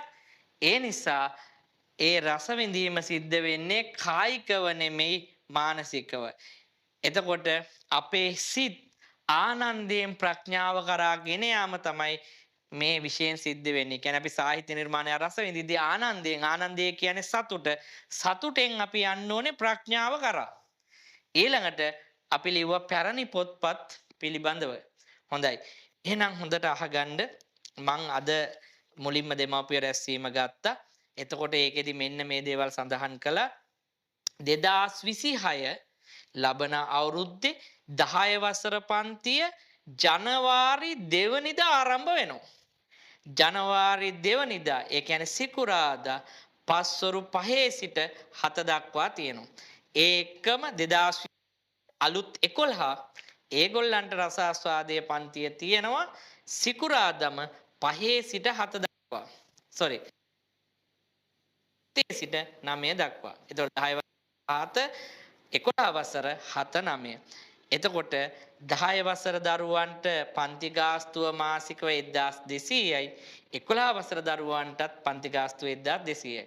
11 වසර දරුවෙක්ට 10 වසරටත් එන්න ඕනේ නම් එයාට පුළුවන් 1800ක මුදලක් දීලා පන්ති දෙකටම සම්බන්ධ වෙන්න. එතකොට පන්ති වලට සම්බන්ධ වෙද්දී මම නම්බර් එක ලිව්වා කලින් 0.1යි 65යි 97යි 328 කියන අංකෙට 1200ක මුදල ගෙවලා ඒ රිසිට් එකේ ෆොටෝ එක එවන්න නමයි පාසලයි එක්ක. ඉතින් පුතේ අද දැන් අපි පැය දෙකකට ආසන්න කාලයක් රසාස්වාදයේ විෂය ගැන සාකච්ඡා කළා. ඉතින් මේ මූල පියවර ඉතින් අපි මේ වැඩට කරමු. ඉතින් මේ වැඩේට අත ගැහැවි මේ වැඩේ පටන් ගත්තේ ඊටම කරන්න ඕන නිසා අද සම්බන්ධ ඇති විෂයට සෑහෙන අංශයක් අරගෙන තමයි මේ විෂය කරන්නේ. නිකන් ඕනෑවට පවට කරන්නේ. ඒ නිසා ඔබේ යාළුවන්ට ඉහෙලියන්ට පණිවිඩය දෙන්න. මොකද රසාස්වාදයේ හරියට කෙරෙන්නේ නැති දරුවෝ ඕන තරම් ලංකාවේ ඉන්නවා. මොකද මේ විෂය පුතේ උගන්වන්න හැම ගුරුවරයාටමත් බෑ. ගොඩාක් පාසල් වල ඉන්නවා ඒ කියන්නේ වෙන විෂයන් උගන්වන ගුරුවරුත් රසාස්වාදය උගන්වනවා. ඒක පුතේ ඇත්තටම මේක වෙන්නේ නැහැ. දැන් කෘෂිකර්මය උගන්වන ගුරුවරයාට හරි සෞඛ්‍ය උගන්වන ගුරුවරයාට හරි මේ විෂය උගන්වන්න බෑ. මේක වෙනම පැත්තක්. ඒක නිසා ඔබට උපරිම ඉගැන්වීම් කටයුතු කරනවා. එහෙනම් ඔබ යාළුවන්ටත් පණිවිඩ දෙන්න. එහෙනම් ඔබ සියලු දෙනාට සුබ නත්තලක් ප්‍රාර්ථනා කරනවා. ඒකම සියලු දෙනාට සුබ නව වසරක් වේවා. ජනවාරි 2 ඉඳන් අපේ පන්ති වැඩ කටයුතු දිගටම කරගෙන යමු. හැමෝටම ජය වේවා. ආයුබෝවන්.